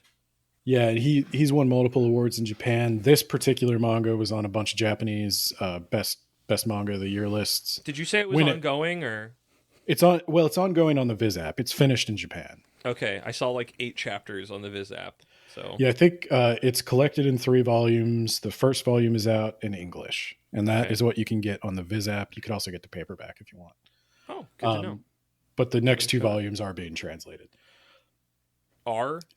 They are being translated. Okay, cool. I wonder if this is like a Golden Kamuy situation where they just localize them in book chunks. I think they're localizing it a book at a time. That makes sense. They probably finish the paperback and then. But there's also this art style to it that at first I didn't know if I liked it. The lines are like squiggly, shaky almost. They're very light. But the more I read it, the more it fit the emotional tone of the story, because it gives it this like surreal, wistful, like could be real. It's kind of like a blurry realism. People still have highly stylized faces, but they look Japanese. They look like real people. And a lot of the backgrounds look like photographs. They probably are sketched over photographs. And yeah, it just has this, it all combines to this shot of like, you're walking down the street looking at your shoes and perceiving everything that's around you that way, just like out of the corner of your eye. Which is kind of the vibe this guy's looking at the world with, because he's like half there. He's like lost in thought. He's trying to get across all the emotions he's never gotten across before in an industry where that's not really the done thing. And so this is the genuine recommendation. I'm intrigued. Color me intrigued. Yeah, and I mean, especially since it's 1 volume right now, but 3 volumes for a complete series, and it's on the Viz app. That's a good 2 or 3 days of reading. That's good. That's good eating. Yeah, just to get something that sounds like is meant to speak to you and does. Yeah, I don't know where our listeners fall in the age range. But I would say if you've been, I don't know, it hit me as somebody who's like got some creative bent and in a job that very much is not the job I would choose to express myself. Yeah. Like I'm definitely reaching a point where it's like, okay, I'm like 36 now. If I was a manga creator, more than half my life is over. Yeah. So I actually need to think about like how I spend this time. And that's what I liked about this story, is like it showed somebody who's like, yeah, society would tell this guy, go golf, like You're done. Retire. But he's like, no, I'm gonna get back in there. I'm gonna do one more manga. It's really funny you said golf, because that made me think of, I don't know if you read all Green Greens, which is about admittedly a teenager who goes, I've never really fully invested in something, but I'm going to invest in, I'm going to give golf a really proper try with all of my heart. And it was just the same thing you said, but 30, 40 years earlier. Yeah. I think that's why it speaks to us old people and not to the young who are like, that's stupid. I don't really, currently, I don't feel a need for like a creative outlet because we do this. This is your creative outlet? This is my creative outlet. Because I'm not an artist. I don't draw or anything like that. I'm a vocal artist. An engineer, vocal artist and audio engineer. Yeah. So I'm not, I don't think I'm really, that doesn't speak to me quite as much, but I am interested in it. I like the concept that it's going for, even if it's not particularly, a message that I feel would speak to me. So yes, it's a slow burn. I mean, in a good way. I don't think it's ever going to have a big, like, bombastic thing. I don't think there's enough here to make it into an anime. This is just yeah. No, but that's as much different stuff as I read. Having it's sort of like the slice of life ones that I get into. It's like having those little spots throughout the fantasy adventures and stuff. Human moments. That just to, sit with and live with a person. And experience their life and their emotions and what they're going through.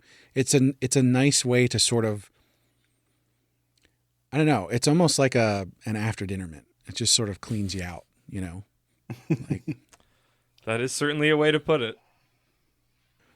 All right. Well, thanks, Ben. Thank you, Ben, for your recommendation and anti-recommend. I can't say that I'll read the first one, but that second one sounds interesting. I think I'll check it out. Bomba is fucking weird. I'm gonna look for it when I go to the bookstore next time. It's offensive, no doubt. Oh, about it. You've said that. Yeah, it's an offensive story, but it's fucking weird. It's offensive, but it's also weird. I don't know. I like it in the way I like Ghost Adventures, I guess. Oh my gosh, could you imagine a Ghost Adventure style dub of? Is there a Banba anime? I hope not. Imagine. We'll need to make because an abridged version of it. It's what you were saying. Nobody wants to animate horses. Yeah. You know what I would watch? Zach Baggins getting attacked by a ghost horse. I would watch Zach Baggins pretending to get attacked by a ghost horse. In fact, I may have. That might be the new episode. ご覧のスポンサーでお送りします。 All right, everybody, we are going to have a little ad break right now. I know normally we do this after the second segment, but given the length of the first segment, Reviewstravaganzas. Yeah, we're gonna talk a little bit about some special treats that I have next to me. I don't have anything written out. Ben, you should tell the viewers about, or the listeners about Sugoi Mart while I open some things. Oh, Sugoi Mart is a wonderful website where you can get the latest snacks, treats, and toys that are current in a Japanese 7-Eleven. I like it more than some other bespoke subscription box services because this is like what you actually want. You want gummies. You want the junk food. Kermit currently has really nice chips you'll never actually spend money on in the store, but when they come in the box you spent money on, they're extra delicious. So I've given Kermit Polar Bear Melon Cream Soda Gummy. And I here am about to open. What is this? Part of the problem with these is that you can't read it because it's all in Japanese. This is Koala's March. It's Hello Kitty apple pie. Oh, is this an animal-themed month? What's the theme? Is it another Hello Kitty anniversary? I do believe it is. I don't remember why I know that. Oh, yeah, it's Hello Kitty's 50th. 50th. Yeah. She wears it well. Man, she old. She old. Wow. Oh, that's strong. Okay, these are like miniature little apple pie crackers. You also get the joy of opening up a bag that's been super sealed to be shipped over from Japan and getting blasted in the face with whatever the taste smell is. Holy crap, this is actual apple pie. Oh man, is there new tech? Is there new food tech? We've talked about it many times before. That Japan has the secret food tech that they make snacks that taste like the actual food, like they're freaking Willy Wonka. Like, this tastes like I'm eating a piece of apple pie. They've gotten it for certain fruits, like actually literally fruit flavored, not color fruit flavor, not candy fruit flavor, but like literally that, because we think it would be like grapes. They made chips that tasted like corn. It doesn't have apple pie inside, but it tastes like an apple pie. These are so good. I think the gummies are messing up my taste buds a little bit. Here, let me try the freaking gummies. Cream melon. You want one? But no, okay, that's settling in more. That's good. Oh, nice catch. Good snap. Ooh. They're Ooh, good. melon. Yeah. But cream soda? Melon but cream soda. As a The big fan apple of pie gummies- ones are stronger. Okay, well you got them first. To me, these are stronger because I got to it first. But the apple pie ones also got some. It's good though. Yeah, a good box. That's why you got to get it. You never know what goodies you're gonna get Okay. because they come all together. Oh, here's the piece de resistance. I see Last- it approaching. But definitely not least, this is for Ben. We're going to eat it in his stead because he's remote. Hello Kitty flavored Kit Kats. I Almost. can kind of see it. Strawberry shortcake Kit Kats? Yes, but not the character strawberry shortcake, like actual cake. So this is the special. This is Christmas cake. Yeah, basically. it's the This special is idealized Christmas cake. strawberry cake Kit Kat. Strawberry. I have a feeling these are going to be really good. cake. Almost assuredly. I mean, even the wasabi Kit Kats are good. There was wasabi Kit Kats. Oh, that smells. Oh, really yeah. Yeah. Oh, there it is. Yo. Oh, yeah. Yo. That is so good. So, This is the taste idealized of that cake you make in Paper Mario is peach. yeah. So, our listeners need to check the link in the description or go to segoymart.com and use code APR15 at checkout to get 15% off their first order. And they can get all of these amazing treats that are so good. Oh my God, these cats Really are good. legitimately really good. You need to move them out of your hand's reach or you're going to eat them all and die. I can't believe those taste like apple pie. Throw me another of those. I'm going to be self-indulgent for a second. Well, you need sugar. No, I don't need more of these. Oh, the apple I want an pie. apple pie one. I'm going to eat some more of these. Swig some water. Anyway, use that code or click the link in the description. You too could be enjoying this feast just like we are. Don't be a Ben, be a us eating these things. Sugoi Mart. Sugoi desu ne.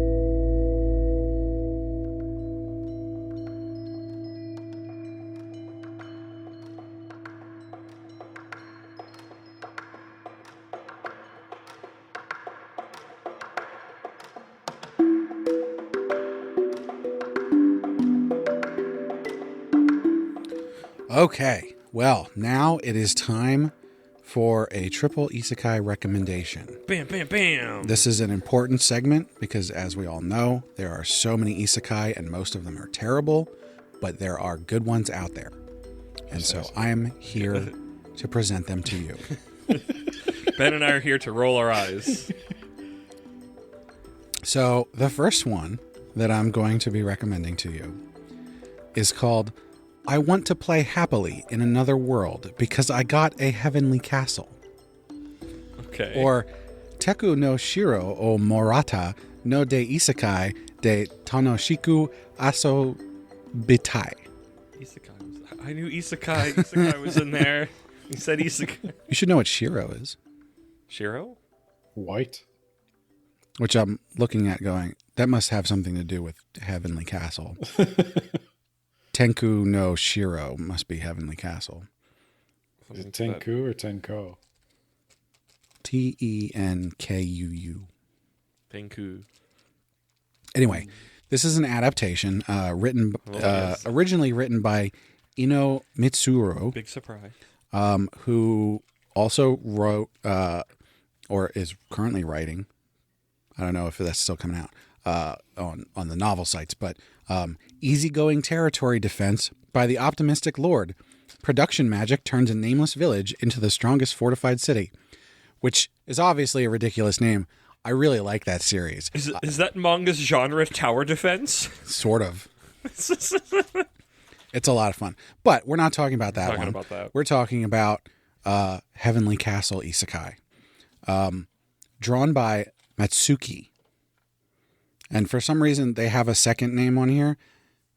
Matsuki To. I don't know why it needs the second one. Anyway. So this started coming out in 2019. And there's currently 43 chapters that I have read. I did find another place that has 51. I didn't even look to see if it was well translated in that spot.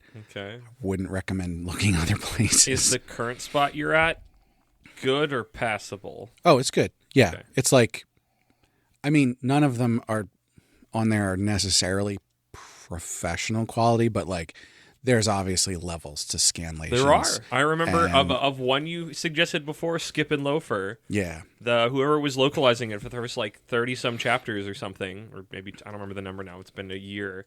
Like was doing a really good job with it, and when they stopped doing it and somebody else picked it up, the quality shifted. Yeah, unfortunately, that happens a lot. Greatly. But this one, the translation quality is just fine. There's not any kind of weird machine translation stuff. I can do it. So I'll read you the description, and then I'll explain a little bit, especially the exact reason why you should be reading this. An angel made a mistake, resulting in Shirahara Daki's death. In order to hide the mistake, he was sent to a different world. The angel will grant him one wish as payment for keeping it a secret. Daiki asked for a heavenly castle floating in the sky without hesitation. Suddenly, a floating castle appeared in the new world, which causes confusion amongst the people. They attempt to contact Daiki in various ways. A country tries to steal it by force, while another seeks to befriend him. What in the world would Daiki do? What would Daiki do? Is he a child? Because I don't know if it's the name makes him sound Is like he a child. Shigeru Miyamoto? Like, this What? sounds like a Mario level. No, he is a fully grown adult, which is obviously So is Shigeru Miyamoto. one of those things where, most isekai, it's teenagers. But no, he is an adult, young adult. I think he's in his 20s, but travels to this fantasy world, gets a floating castle in the sky, which honestly, the floating castle part is the least fantastical part of his wish, because he also gets like a fleet of golem robot things that like are basically his own personal army. Sounds like a Mario level. Is this one of Bowser's flying pirate ships? No. Okay. The castle has all this crazy technology stuff. It's actually marked as sci-fi. Although castle? I wouldn't call it sci-fi, but it has sci-fi elements to it. Okay. He has like a control room in the castle where he can monitor all kinds of stuff and like see remote things. He's got drones that he flies around at some point. What the F? And so he basically becomes a country unto himself. He rescues some people. Obviously, the first person he rescues is this girl, and she falls in love with him, and you know how that goes. But the very, very important thing is within a couple of the recent chapters, so, late 30s, early 40s, he has decided that he is going to dismantle the slavery system in this world. Yo! So the first girl that he meets is running away, and she has a slave mark. And she's a princess from a kingdom that has been taken over, right? And so she gets captured, marked as a slave. She happens to be able to escape. He rescues her right as she's about to be, captured again and potentially put to death for running away. And so he goes through this various, these adventures where he's going around and finding out like, oh, all of these countries have these slave systems. They all have like distinct slave marks that are magical, and they all work in sort of different ways. And he's like upset at this from the beginning. But the real catalyst that sort of has set him in motion of like, I'm going to fix this world with all this power I have, is that this last country that he's gone to has a religion centered around slavery. Oh my gosh. They get slaves by saying like, this goddess that we worship will give you salvation if you voluntarily become a slave. And so the church in this country is like this huge, powerful organization because they have so many slaves. And not everyone in the kingdom is a slave, but this religion is centered around that. And he goes down there and finds all this, obviously a church that is centered around slavery has some shady shit going on. Yep. And it's pretty bad. And he gets pissed off and he's like, you know what? This is enough. I've been trying to figure out a way to get rid of these slave marks. I have now decided that I'm going to get rid of all of slavery. I'm going to start a thesaurus. Okay, that's pretty based. Well, start at the source. Religion. Well, yeah. This is after he's already destroyed one of the kingdoms. Destroyed is probably too strong a word. He's overthrown the emperor, the emperor's son, who was like exiled or something, who wasn't good, has taken over now with his mom, who was actually cool, but she was being abused and all that. But this emperor who was there was like crazy. And so that was like a very clear, like, oh, we got to do something about this situation. There's a lot. It's not necessarily funny or anything. It does take itself seriously.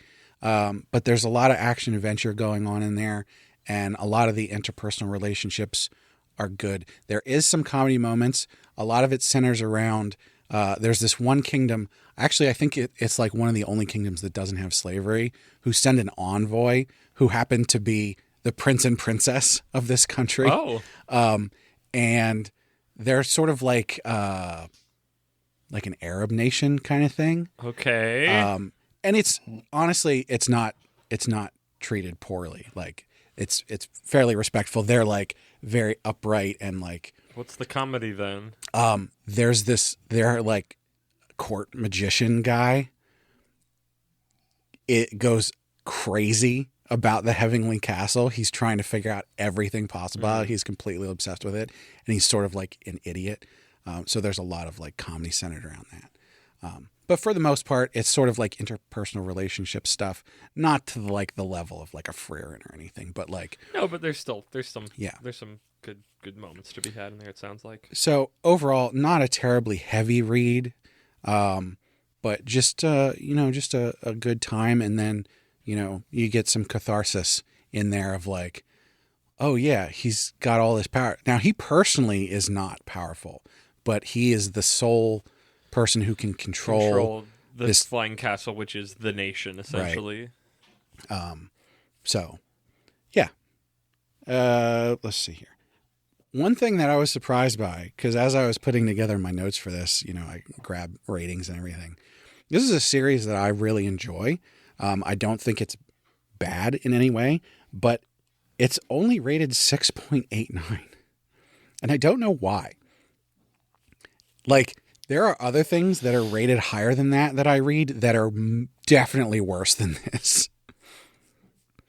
I don't think most people who read this stuff want that story the way that we do. Maybe yeah. the rest of the weebs are really against abolishing slavery. Chuds, yeah. Yeah. I mean, it's not a deal breaker for them. That's all I can say. So, color me intrigued. Can you say the name one more time? I want to play happily in another world because I got a heavenly castle. Good time. Should definitely check it out. Next up, I have, this is a This is an isekai that is specifically for Ben. Oh boy. I think I actually recommended this to you before, but I don't think I've ever talked about it on the podcast. So, See if I remember. There's multiple layers to this for you. Okay. It's called Modern Villainess. It's not easy building a corporate empire before the crash. Oh. Gendai Shakai di Otomo game no Akuyaku Reijo wo Suru no wa Choto Taihen. Good luck with that. Anyway, so this was written. This is also an adaptation written by Futsukachi Tofuro and drawn by Data. Data? Yeah, well, we frown on that these days. Oh. This started in 2022. There's only 14 chapters out. I think what I saw was that the novel is on like volume 6 or something like that. Okay. So that's been going on for a while. I think the last cover I saw, she's an adult. But it starts off with this girl getting reincarnated into an Otomo game, but like way in the past. So the Otomo game takes place in like early 2000s or late 90s. Oh, interesting. And she gets reincarnated and as like the child, Villainess as a child, who will grow up in to like be that the person. early 90s. Oh, right. I'll read the description here for you. In the tough times after the Japanese economic bubble burst, a career woman suffering through the aftermath reincarnates as Keikan Runa, the villainess of an Otome game with a modern setting. However, not long after reincarnated, she realizes just how dire a situation her family is in due to the ongoing financial recession. Using knowledge from her previous life, Runa sets out to rescue her new family from crisis and stand against the tide of the times that caused her past life to end in misery. That sounds neat. So the really interesting thing about this is that it has so much actual Japanese economic history in it. Yo! To the point where there are entire pages where they just give you information like at the end of a chapter. So that power gaming? Yeah. No, for like, this is what the financial powers are called, and this is how the Japanese central bank interacts with the other banks out there. It's really, honestly, it's too much for me. I enjoy all the Isekai Otomo game stuff that goes around in there, but like there's a lot of information in here and it's really interesting. And for someone like Ben who's actually interested in that stuff, there's a lot going on here. Sounds like somebody who had a lot of unpopular things they wanted to say. Maybe. And so they just made a manga. So as there's only 14 chapters right now. So she's still, I think she just started first grade or something like that. What's she gonna do? Well, no, here's the thing. So her parents in the game died like shortly after she was born. Okay. And so she's being taken care of in like some house of the side family of the Keikan group. Corporate, yeah. The Zaibatsu. Yeah, Zaibatsu comes up all the time. And so she's got like just a butler and a maid or something like that. And then there's this other guy who comes in who's like some bank manager or something. And she sort of reveals how smart she is to these people. She never really tells them that, you know, she's reincarnated, but she reveals just how intelligent she is to just these few people. And then they go out and do business deals for her stuff. So by the time she's in kindergarten, she's really rich. She's been like purchasing assets and doing trading and all this stuff because she's got all this knowledge of the way the economy is going back in, I guess I forget what the exact time frame is, but I want to say early 90s. Okay. Sounds neat. She's like bailing out Hokkaido Bank and stuff like that, and so like she buys them to like get rid of their debt and like moving stuff around and everything. It's like I said, it's ridiculously complicated, but like it's all real stuff that's very interesting. Normal manga style kind of stuff. Yeah. Nothing crazy going on with the art. But the concept's novel enough to me to overcome any of that. There's so much interesting stuff going on. It might actually, for Ben, you might want to check out the novel instead. For me, I need the pictures. But I like the sort of abbreviated nature of the manga, which I say abbreviated. Like I said, there's still a lot of information in there, but I imagine that the novel goes into a lot more detail. So in one of the latest chapters, she has run into the male leads, the love interests that happen in the future. Because I think that's the game itself doesn't take place until they're in like high school or something. So right now they're in like first grade, and she's met these 3 boys, and she's like, oh, I'm actually having a good time with them, even though in the future they would be condemning me. She's the villainess, yeah. So not a whole lot to go into here, because you have like the standard villainous otome isekai stuff going on, but you have this layer of like Japanese history and economics and everything on top of there that just sort of like it makes it more interesting. About the Japanese debt reaching 9 trillion. Well, maybe you should read it and find out. I'm going to read it. Say the name one more time. Modern Villainous. It's not easy building a corporate empire before the crash. Okay. I mean, it was easy building one before the crash. It was just after the crash. You know what? Now thinking about it, I know Lass of the Red Rose is listening to this. I think Lass of the Red Rose would really like this one. An isekai where you reincarnate from before the bubble burst. Tell you what, invest in Samsung.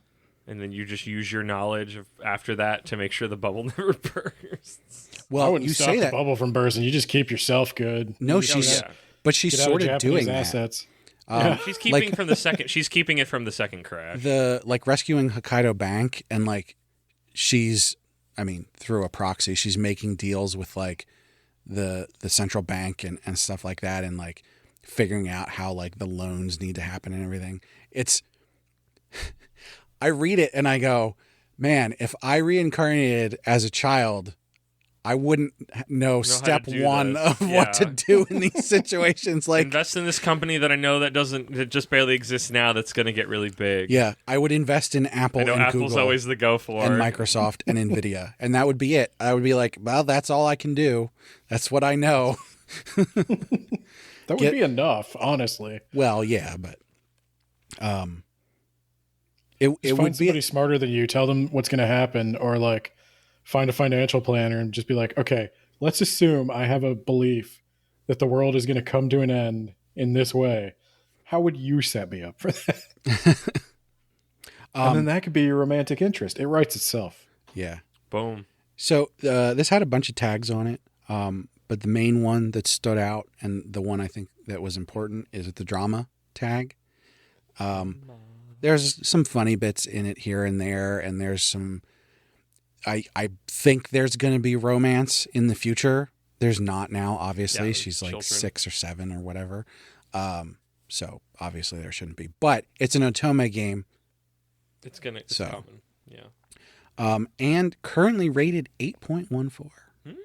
So the current scan leader who's working on it is like obsessed and has like so much information dump that they put in there. It's sort of fascinating. Yes. I think they're Swedish. Oh, I'll take it. But yeah, so check that out.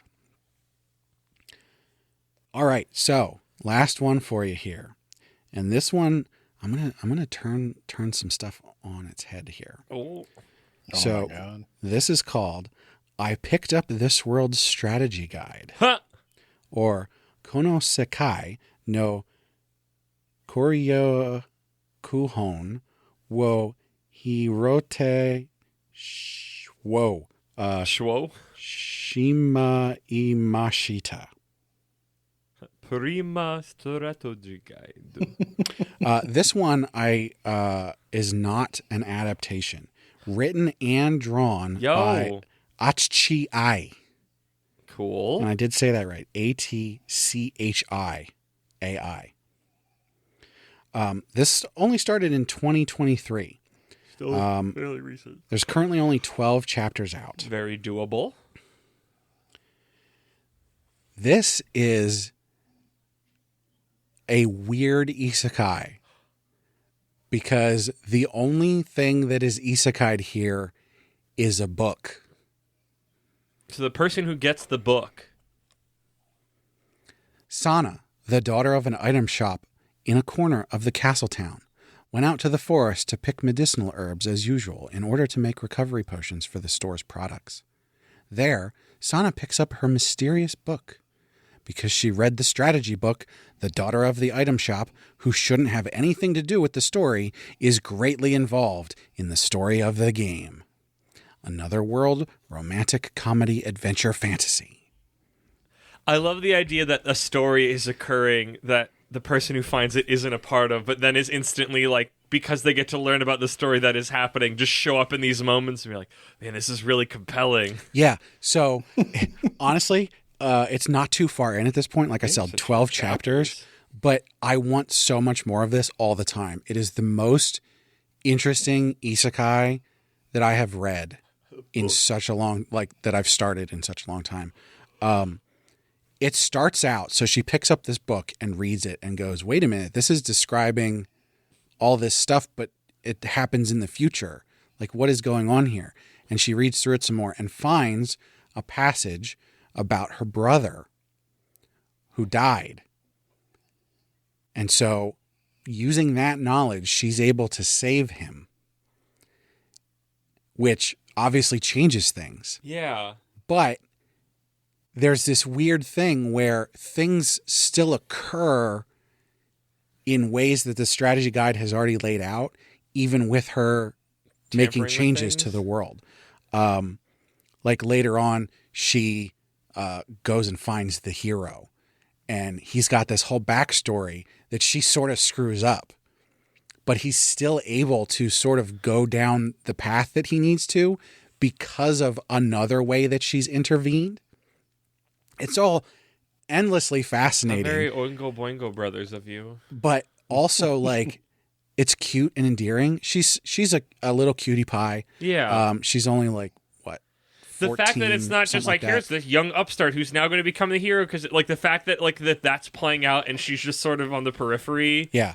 I love that specifically, like, there's something about it being a strategy guide, not just like, here's a book of the future. Yeah. Like, that it's just the fact that it just makes it so much more fun and Do funny. the kids still use strategy guides? You got to I feel Google. like they're wikis now. You just Google for it. Yeah, it's on the walkthroughs. internet now. they've outed themselves as an old person. Yeah, by writing this. yeah. Yeah, I think that's why I'm having nostalgia for it. One thing to point out with this, and I don't understand how this works, but it's all colored.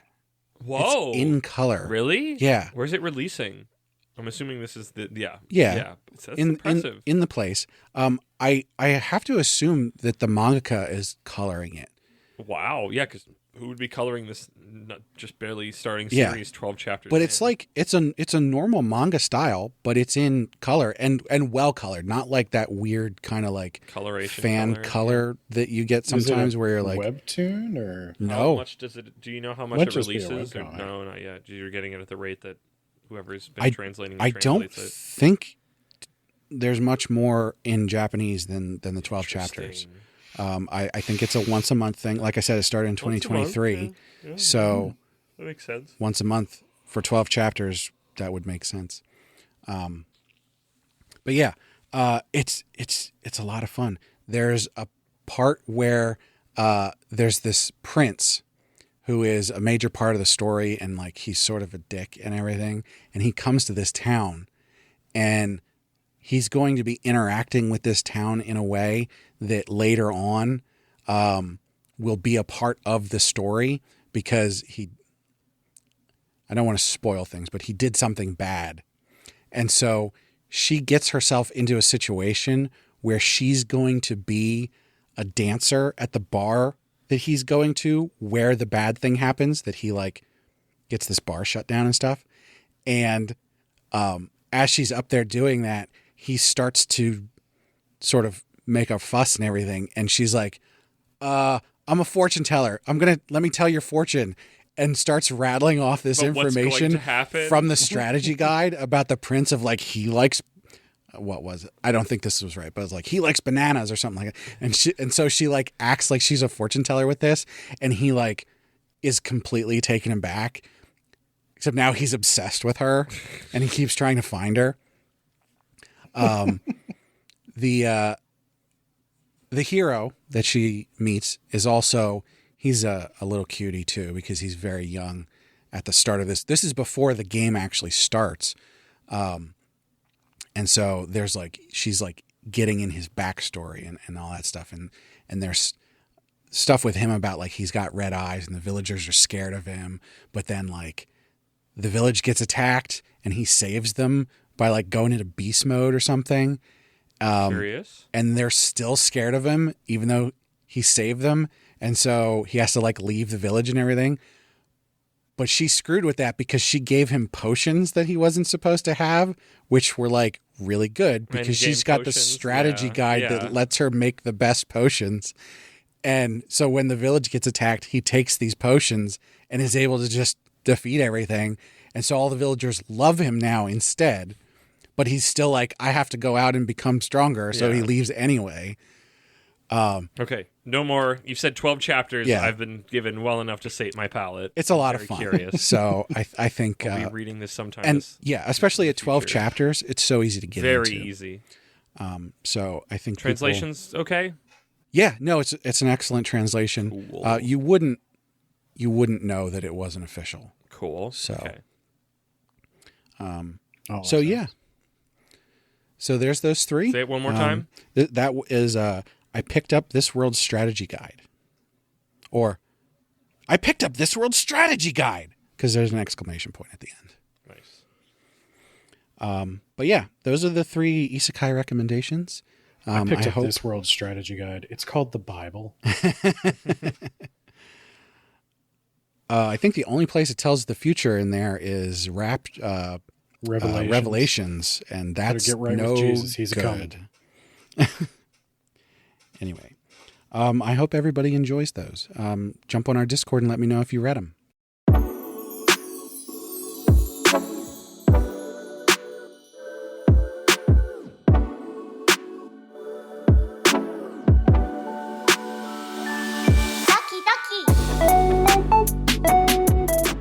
All right, well, to round out our recommendations for today, it's time for The Attack of the Manga Book Club. Mac of the Manga Book Club. So today we're going to be talking about something that you might have heard us talk about before. We did an episode of Shonen Jumping the Gun on this. Wow. Back when it first came out, which honestly was a while ago. And the fact that there's only 9 chapters right now. I thought it was 7, yeah. We're talking about Astro Baby. Astro Baby! Astro of Baby. all the various Astro things that came out, it's my favorite. It's Baby. By Shiro Moria. I don't... was there something else that they made that was... Cage Soloist, something like that? Nothing we've ever read or talked about, but I know they're known for that stuff. Maxi B was all about this. I mean, so were we, admittedly. Yes. I definitely think from this is... chapter 1, that was all we had at the time to speak our thoughts. Yeah, this is one of the best new series that there is, like, far and away. There's, like, a group of, like, 3 or 4 really good new series that started in the last, 6 months or so. And most of those are going to die because Japanese teens are dumb. But this one is not in the magazine. Yes, and also it's the best. And so it gets to keep living, even though it only comes out every other week. Yep, on Fridays. On I was Friday. going to ask about it being in the magazine because it is like a lot Yeah. for the magazine. They don't care about how long chapters are, which they're not overly long, but they're also not like this can only be 10 pages or whatever it is. Yeah, they're unbound by physical media. Ben, what are your thoughts? We've had an entire episode where Brad and I talked about, at least for the first chapter. I do have a very short description here. Oh, yeah, I guess for people that Okay. didn't listen to that and don't know what Astro Baby is, if you haven't read it. The remote town of North Hill has been quarantined to prevent the spread of the mysterious Cooper disease that is turning people into cannibals. Young soldier Billy returns to his hometown for the first time in 6 years for the woman he loves. But what horrors will await him? I mean, yes, correct, but not the vibe at all. Oh, sort of. I don't know how you would even capture the vibe to describe to people. It's very weird. Yeah. I don't know. I it's not like Chainsaw Man, but from like an editorial publisher point of view, it's enough like Chainsaw Man that's probably why it exists, or that's probably why this got chosen. I can see that. Maybe. Like it's a quirky horror thing. I would say that it's more, I don't know if more quirky, but definitely funnier than Chainsaw Man. It's very Golden Kamuy in that it juggles serious horror moments with like really goofy, lighthearted comedy moments, and it just somehow dances that knife edge of both of those without feeling like one insults the other. Yeah, like I don't mean to imply that it's like a Chainsaw Man ripoff. It's not. It's very much its own thing. But it feels like maybe somebody was trying to be like, oh well, the people like, maybe it's the age of quirky horror. I don't know. Maybe that's the new thing. I'm here for it. I gotta say, the first chapter, I think I sent it to you guys to see what you thought because you were the shonen jumping the gun guys. I was on the fence about it because the first chapter, to be honest, it was gross. It kind of grossed me out. It continues to be gross here and there. Yes. And also be like genuinely really funny. Yeah, and I think genuinely really moving at moments. I think that's strange. The key is that it never wallows in any one of those. It moves on. It always moves on. There was a lot more umbilical cord than I was prepared to deal with. Or baby the day piss. I read it. Yeah, you know what? It was really the umbilical cord, still attached, still. Weird. That's interesting. I didn't really even think about that a whole lot. Plot relevant baby piss. I am the only father in this group. So. Yeah, childbirth is a disgusting miracle. But I gotta say, it evened out into more like, had it kept that up, I don't know if I would have been into it. I do think the first chapter sort of went more heavy into the drama horror stuff. Yeah. All the subsequent chapters have had a really good balance. Like something terrible will happen, and then something funny will happen, and then something dramatic will happen, and then something funny will happen. It plays back and forth very well. I mean, there's only 9 chapters, so I want to we need to tell people what it is without telling them because there's not enough to experience. So I'd say like the thing you need to know, zombie story, very good art, lot of humor, but it's also got like a weird alien parasite kind of angle. The zombies are alien parasites. They are parasites. Yeah. They do not.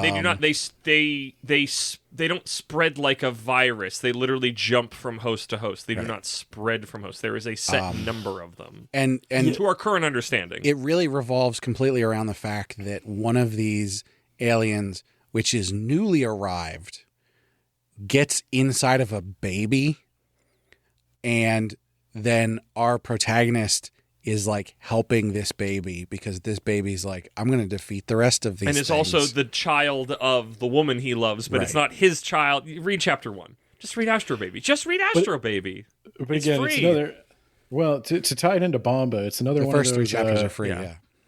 It's another one. It's a Bomba situation where the guy was in love with his teacher or whatever, right? Not His no. babysitter. His babysitter, something like that. An adult woman. Yeah. She was not. No. She was a teenager when they met. She was assisting one of the scientists. By the time he's older and goes to the army, He's back from soldier training. she had married that scientist, which is weird and creepy. And then he leaves. And Yeah. so, yeah. So That's all in the first chapter. Yeah. You should definitely just at least read the first chapter. Yeah, again, And then read the first second one. Because like Ben yeah. said, the first chapter is way more gross than the subsequent chapters. Yeah, the first chapter gave me some concern. The subsequent chapters, they seem to have evened out quite a bit. But there's also that flavor of like edgy, like Japanese horror that there hasn't been a lot of in a while. Yeah. Like Japanese horror is famous for being weird and over the top. And this is definitely like weird and over the top Yes. in a way that like Japanese horror movies are. So I like it for that. And like I said, the art's really good. The baby stuff is really weird, and I think it gives it some longevity because there's kind of like they've got a quest. There's a purpose to it. It's not just bleak. It's not The Walking Dead. Yeah, but it's still strange and like this is going to be a tough fight, but like it's still I just need to attempt to get across like one of my favorite early jokes is that like this other higher life form is now living in the baby and the baby speaks like a very learned adult. And I don't remember the reasoning why, but the Billy picks up the baby and like holds him up. And he reacts like a little baby, and he's just excited to be in the air, so he just makes this really excited face, and then he pulls him back down, and the baby goes back to his, like, serious adult face, and he's like, please don't do that, I did not like that, and then Billy lifts him back up, and the baby makes this really, excited face, and it's the funniest shit. Yeah. Because it admits this, like, terrible, horrible thing of what's happened to the mother and all this, and it's just, we talk so much about it, Brad, especially you, of, like, things not understanding their own tone and messing up their serious moments with comedy, and this just doesn't have that problem, but it still just does some of the funniest shit. It really balances it so well because you will get funny moments punctuating these so serious, horrific things. Bleak moments. And in other places where we've seen that occur, it's screwed up. It doesn't work. It's not funny because of what's going on. But somehow this mangaka is making it work. The funniest stuff.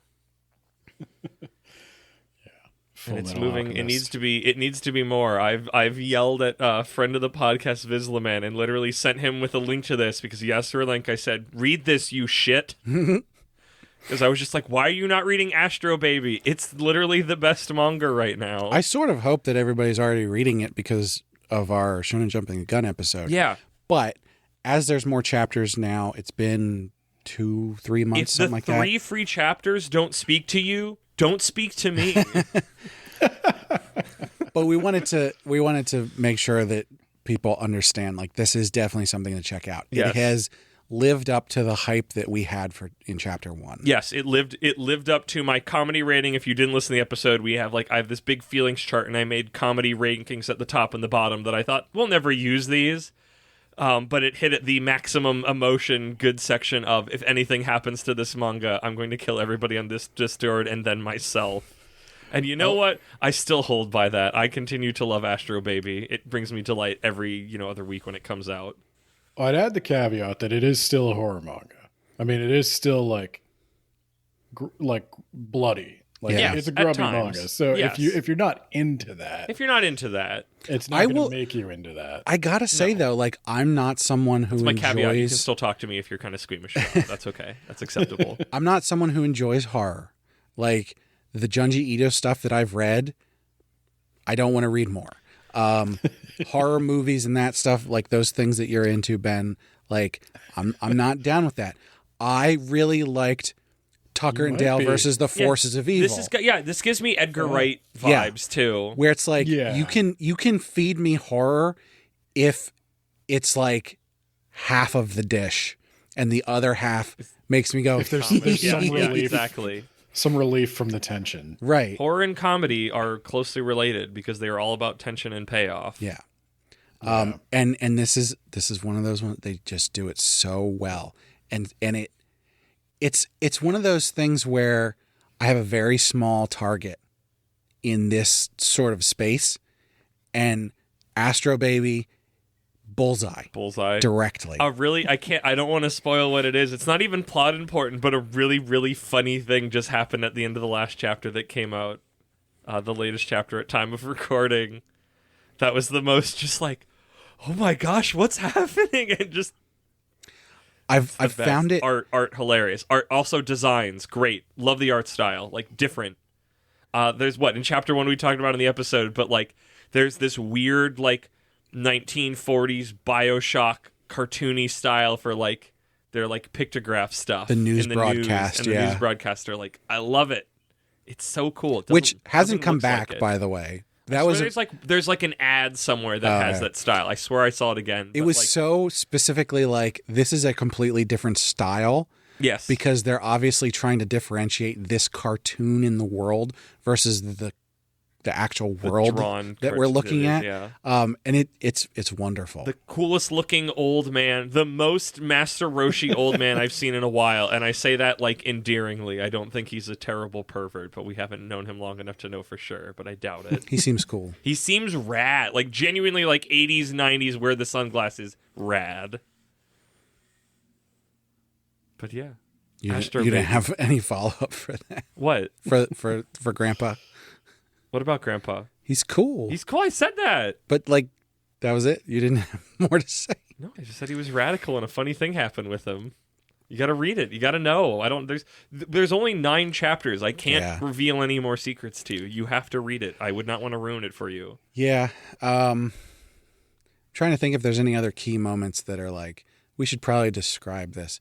Because not every single chapter has something super important happen, but each one really fun moves things along either through the exposition of like how these things are working, or how Billy's relationships with the various people around. Even just Billy's the dynamic between Billy and the baby is like top marks. And it's really there is a lot of comedy in the fact that like you have this alien intelligence that is obviously knows a lot of stuff and is very powerful, and it's just inside this baby. Yep. So you have this baby saying these big philosophical things and like saying things like, I'm going to destroy them all. I am the superior genetic strain and stuff like that. Change my diaper. Yeah, and also I'm a tiny baby and I'm tired. Yeah. The comedy hasn't made me laugh out loud yet, but I do think it serves to break up the tension because the horror is legit. Yes. It's good horror manga. It's a good horror manga. Good and horror. There haven't been a lot of great horror manga that aren't Junji Ito. So if anything, I support it just for that. But no, I think it has potential. The alien parasite stuff, there used to be a lot of that. And the only one that's ever done it well is the Parasite. I know Tokyo Ghoul that Brad and I maybe will read because we have it physically is like it's not Parasite. It's not parasites, but it's akin to that more like weird vampirism. Yeah.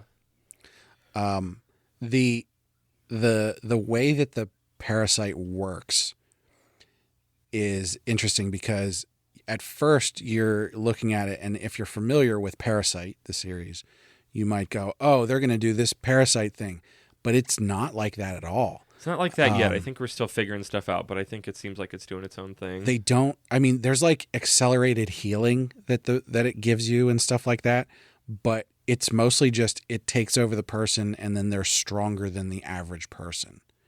And in most of the cases, they're just going about living their lives pretending to be humans, based on like the memories and stuff of the people that they've taken over, in order to like infiltrate different places until they can get to a point where they can spread it. Are you talking about Parasite, or are you talking about Astro Boy? Because a lot of that sounded exactly like I? what exactly. What am I talking about? Yeah. Point made. So, but as opposed to Parasite, where they have like body transformations of like, knives Yeah. and shit that come out of their bodies, they're still, in Astro Baby, it's still possible. I would say currently that's how it is, but like I feel like the canvas is still very open. Yeah. You only have 9 chapters, and things are only starting to really pop off with an adversary at the moment. So. Yeah. I wonder, do you guys, so with Shonen Jump and the gun type stuff, do you guys hope for it to go for like as long as possible? we want it to go. I mean, that one in particular, I want to live until it naturally ends. Yeah, we want it to tell its full story. Like I feel like I want 10 volumes tops of this. I don't know. I mean, you have to get to a point where you're like, I Like, I don't trust even that this think, mangaka is going to do the right thing. Yeah. Like Parasite itself is 8 volumes. So like, I think when you have a horror story, because like you're saying, it's about balancing tension.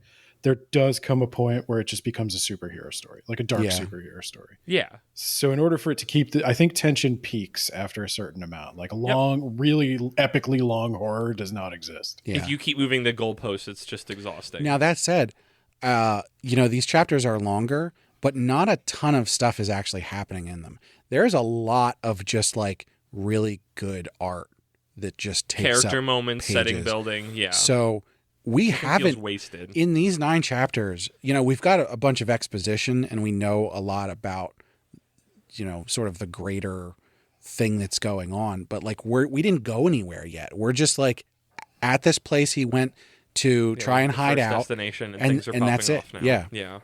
I mean, 9 chapters is 9 chapters. So There's definitely some series, especially some Shonen Jump series, that like they go all in right away and they rush to whatever the bigger conflict is. And then you get to a point where you see that it's going to go for a while and they suddenly have to like draw things back and be like, oh, no, wait.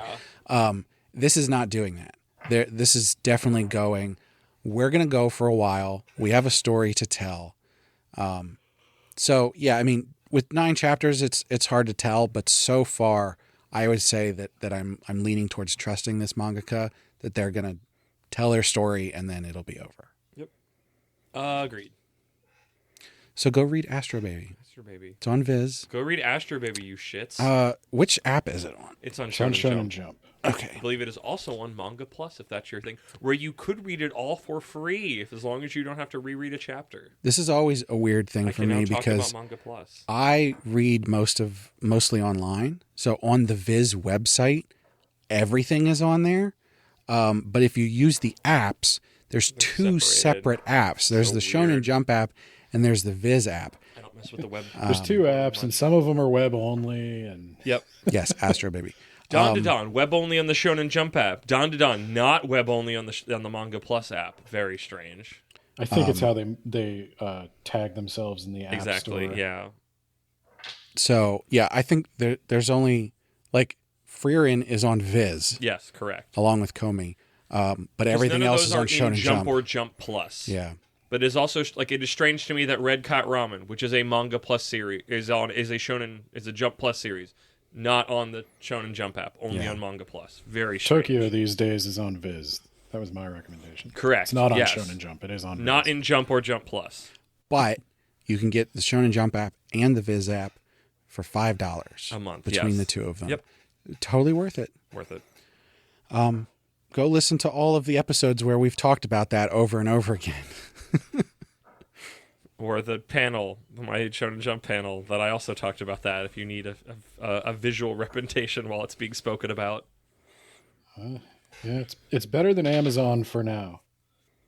I think it's always going to be better than Amazon. Sure hopes, you never know. Till they're acquired by Amazon. Capitalism works in mysterious ways. That's a good derogatory. We'll talk about that later. Stay tuned in June for a lot of fun.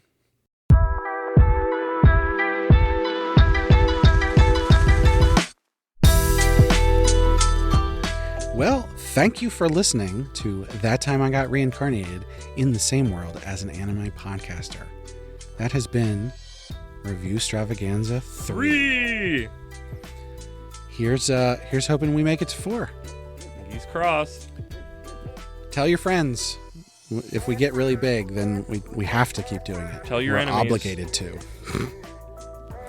And apparently Ben's still got a big old list, so he's got more for next time. I've been reading manga. I went down to the secondhand store. Oh my god. I went down to the secondhand store. I sold like almost all of my manga. I just sold everything. And I've like started afresh. Yeah. Nice. Just everything from my childhood is gone. Except for like a few.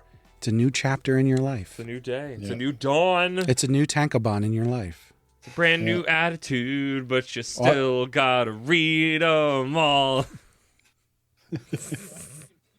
Well, you can find all of our social media links like Discord, Patreon, and everything else on our website, animepodcasterreincarnation.com. You can also find articles on various topics as well as new manga reviews. And I was going to take that line out, but then Ben started posting there again. Manga so now I have to leave it in. And we'd love to hear from you on any of those social platforms, or you can leave a comment right on the site. You can even just send us an email to isekaisensei-sama@gmail.com, which people have done, and I appreciate that. No one's done that in quite a while, I was going though. to say, yeah. We're always looking for feedback, and we'd love to chat with you about the topics that we cover. And if you prefer to listen to our podcast in high-quality stereo, like I mentioned at the beginning of the podcast, be sure to check out our YouTube channel, where we simul-release all of our episodes. There are 2 versions of the podcast that go up at the same time. The colorful green one is the stereo version. So make sure to check waveform you that one said. out. The one with the waveform. Yeah. Also, you should be able to just hear it. I don't know if maybe people are listening on like terrible speakers or something, but if you just listen on normal stereo Voice is speakers, you voice. can tell the difference. They say when you edit, you should target the worst car speakers you can find. Because that's what most of the people are going to listen on. We also released that high quality stereo version early on Patreon. So if you can't wait, you can join us on there and listen as soon as the episodes are done being edited. And in addition to getting the episodes early, all of our tiers get bonus episodes, as well as getting to vote on the next series of that we cover on heroin addiction. I think there's some good bonus episode stuff in there. And our patrons get a shout out. We've got all kinds of perks up there, but we want to know what perks people might want. So let us know. And so now it is time for our patron shout outs. And as has become tradition, This is a tradition. I've got some German to butcher here. Uh-oh. So Brace yourself. at our reincarnator tier, we have Moon, who's a friend of the podcast, has been a guest on multiple episodes, and is a moderator on the r/Otomi Isekai subreddit. And our other patron and friend, Cake Dwarf. Here we go. Ich habe dieses Deutsch unterprüft und finde es akzeptabel. Liebe Kinder, gebt fein Acht. I can only speak in Rammstein lyrics.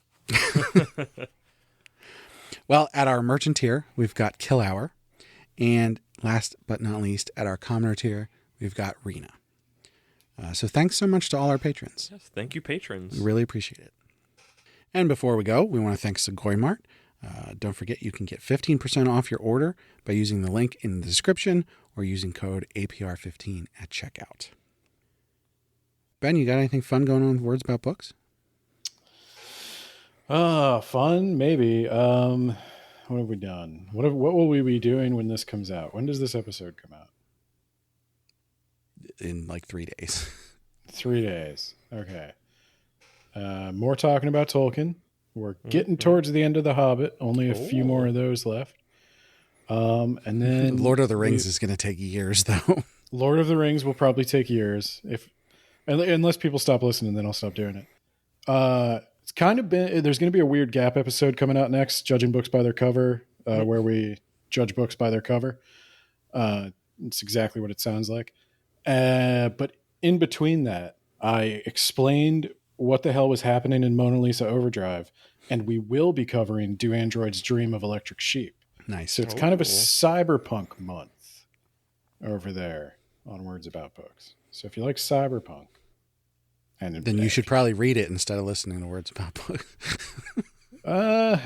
You definitely, if you're going to listen to Mona Lisa Overdrive, you better have read Neuromancer and Count Zero. Mona Lisa Overdrive. I listened You to all it, know that. and I haven't read either of those.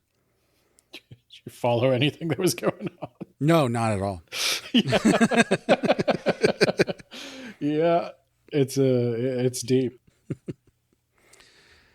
Well, definitely check out Words About Books and get subscribed to the Patreon so you can get the Lord of the Rings talking about Tolkien episodes early, except for when Ben doesn't do them in time and puts them out like 2 hours before the actual feed. Or sometimes not at all, but that was Nate's fault. Well, thanks again for listening.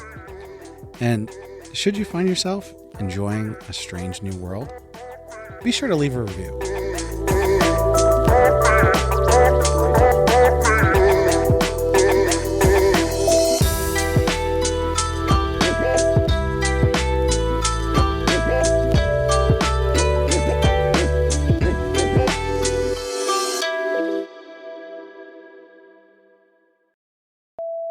The lady who checked me out at the doctor's office said that the Pope is announcing that there's aliens. Oh, Yeah. Pope's trying to be relevant. I looked it up, and he did hold a conference on supernatural phenomena. He's trying. to She also say told me that to watch out for human traffickers. And I said, I don't think I'm who they go for. And she's like, it doesn't matter. She goes, what is she They saying? want your She's like, meat. She's like, sweetie, it doesn't matter. They go for anyone. I'm really And this- happy having this woman working in the medical profession just for my a help. receptionist, right? Not a nurse. This was a receptionist. Yeah, no. Okay, good. Honestly, I know that's there's the some nurses interaction. like that. I called my wife. I was like, that's the interaction I needed to have today. If I could start every day by just meeting an energetic conspiracy theorist who's like, The conspiracy theorists that care about you, I'm all right with. yeah, that's what I I was don't like. know. It always makes me. I ran into one of those when I went to the dentist. I was wearing my Gravity Falls shirt that has like the big, bills on it. So it's got the big pyramid and like all talking about mysteries. And this large man who worked there was like, "Oh yeah, I like your shirt. Where'd you get it?" And I'm like, "Oh, he likes Gravity Falls." And he's like, "Oh yeah, the Illuminati and all that." And I'm like, "Oh fuck, Yeah, I'm no, in I like danger. the Don't know." And this was like a big like Chad dude. And I was just like, no, don't pay attention to me. Just, I'm sure you're very nice. Just leave me alone. I mean, he was admittedly nice, but it was just the most just like, oh gosh, no. Ben, I'm not kidding. Like, you've had apple pie, right? Mm-hmm. You know how apple pie filling has like the pieces of apple, and then there's like the cinnamon sort of syrup that's around it. Mm-hmm. This tastes exactly like that. I'm not getting as much as Brad is getting it, but I catch hints of it. As someone who's made a lot of apple pies and has been eating an apple cobbler for the last week. That's amazing. It's pretty good, though. Pack in a lot of... The Cone Beanie has the best food scientists there are. I told you, Combini. What is that again? Convenience. Store. Oh... This is the second time I've been gotten by that. Because I always think you're talking about, what is it, Kobeni from Chainsaw Man? Kobani, yeah. Kobeni. And I'm like, what does she have to do with this? And the answer is nothing. Astro Baby. It's fucking weird. Read it. Do you think he's dead or just that he cracked his back? The grandpa? Yeah. He's not dead. Okay. I don't think he's dead. He saw Jesus. He saw Rastaman, whose name I don't know. He saw the Zoroastrian guy. He saw Zoroaster? Whatever, I don't know. He saw all of them. They were all up there, all the warriors.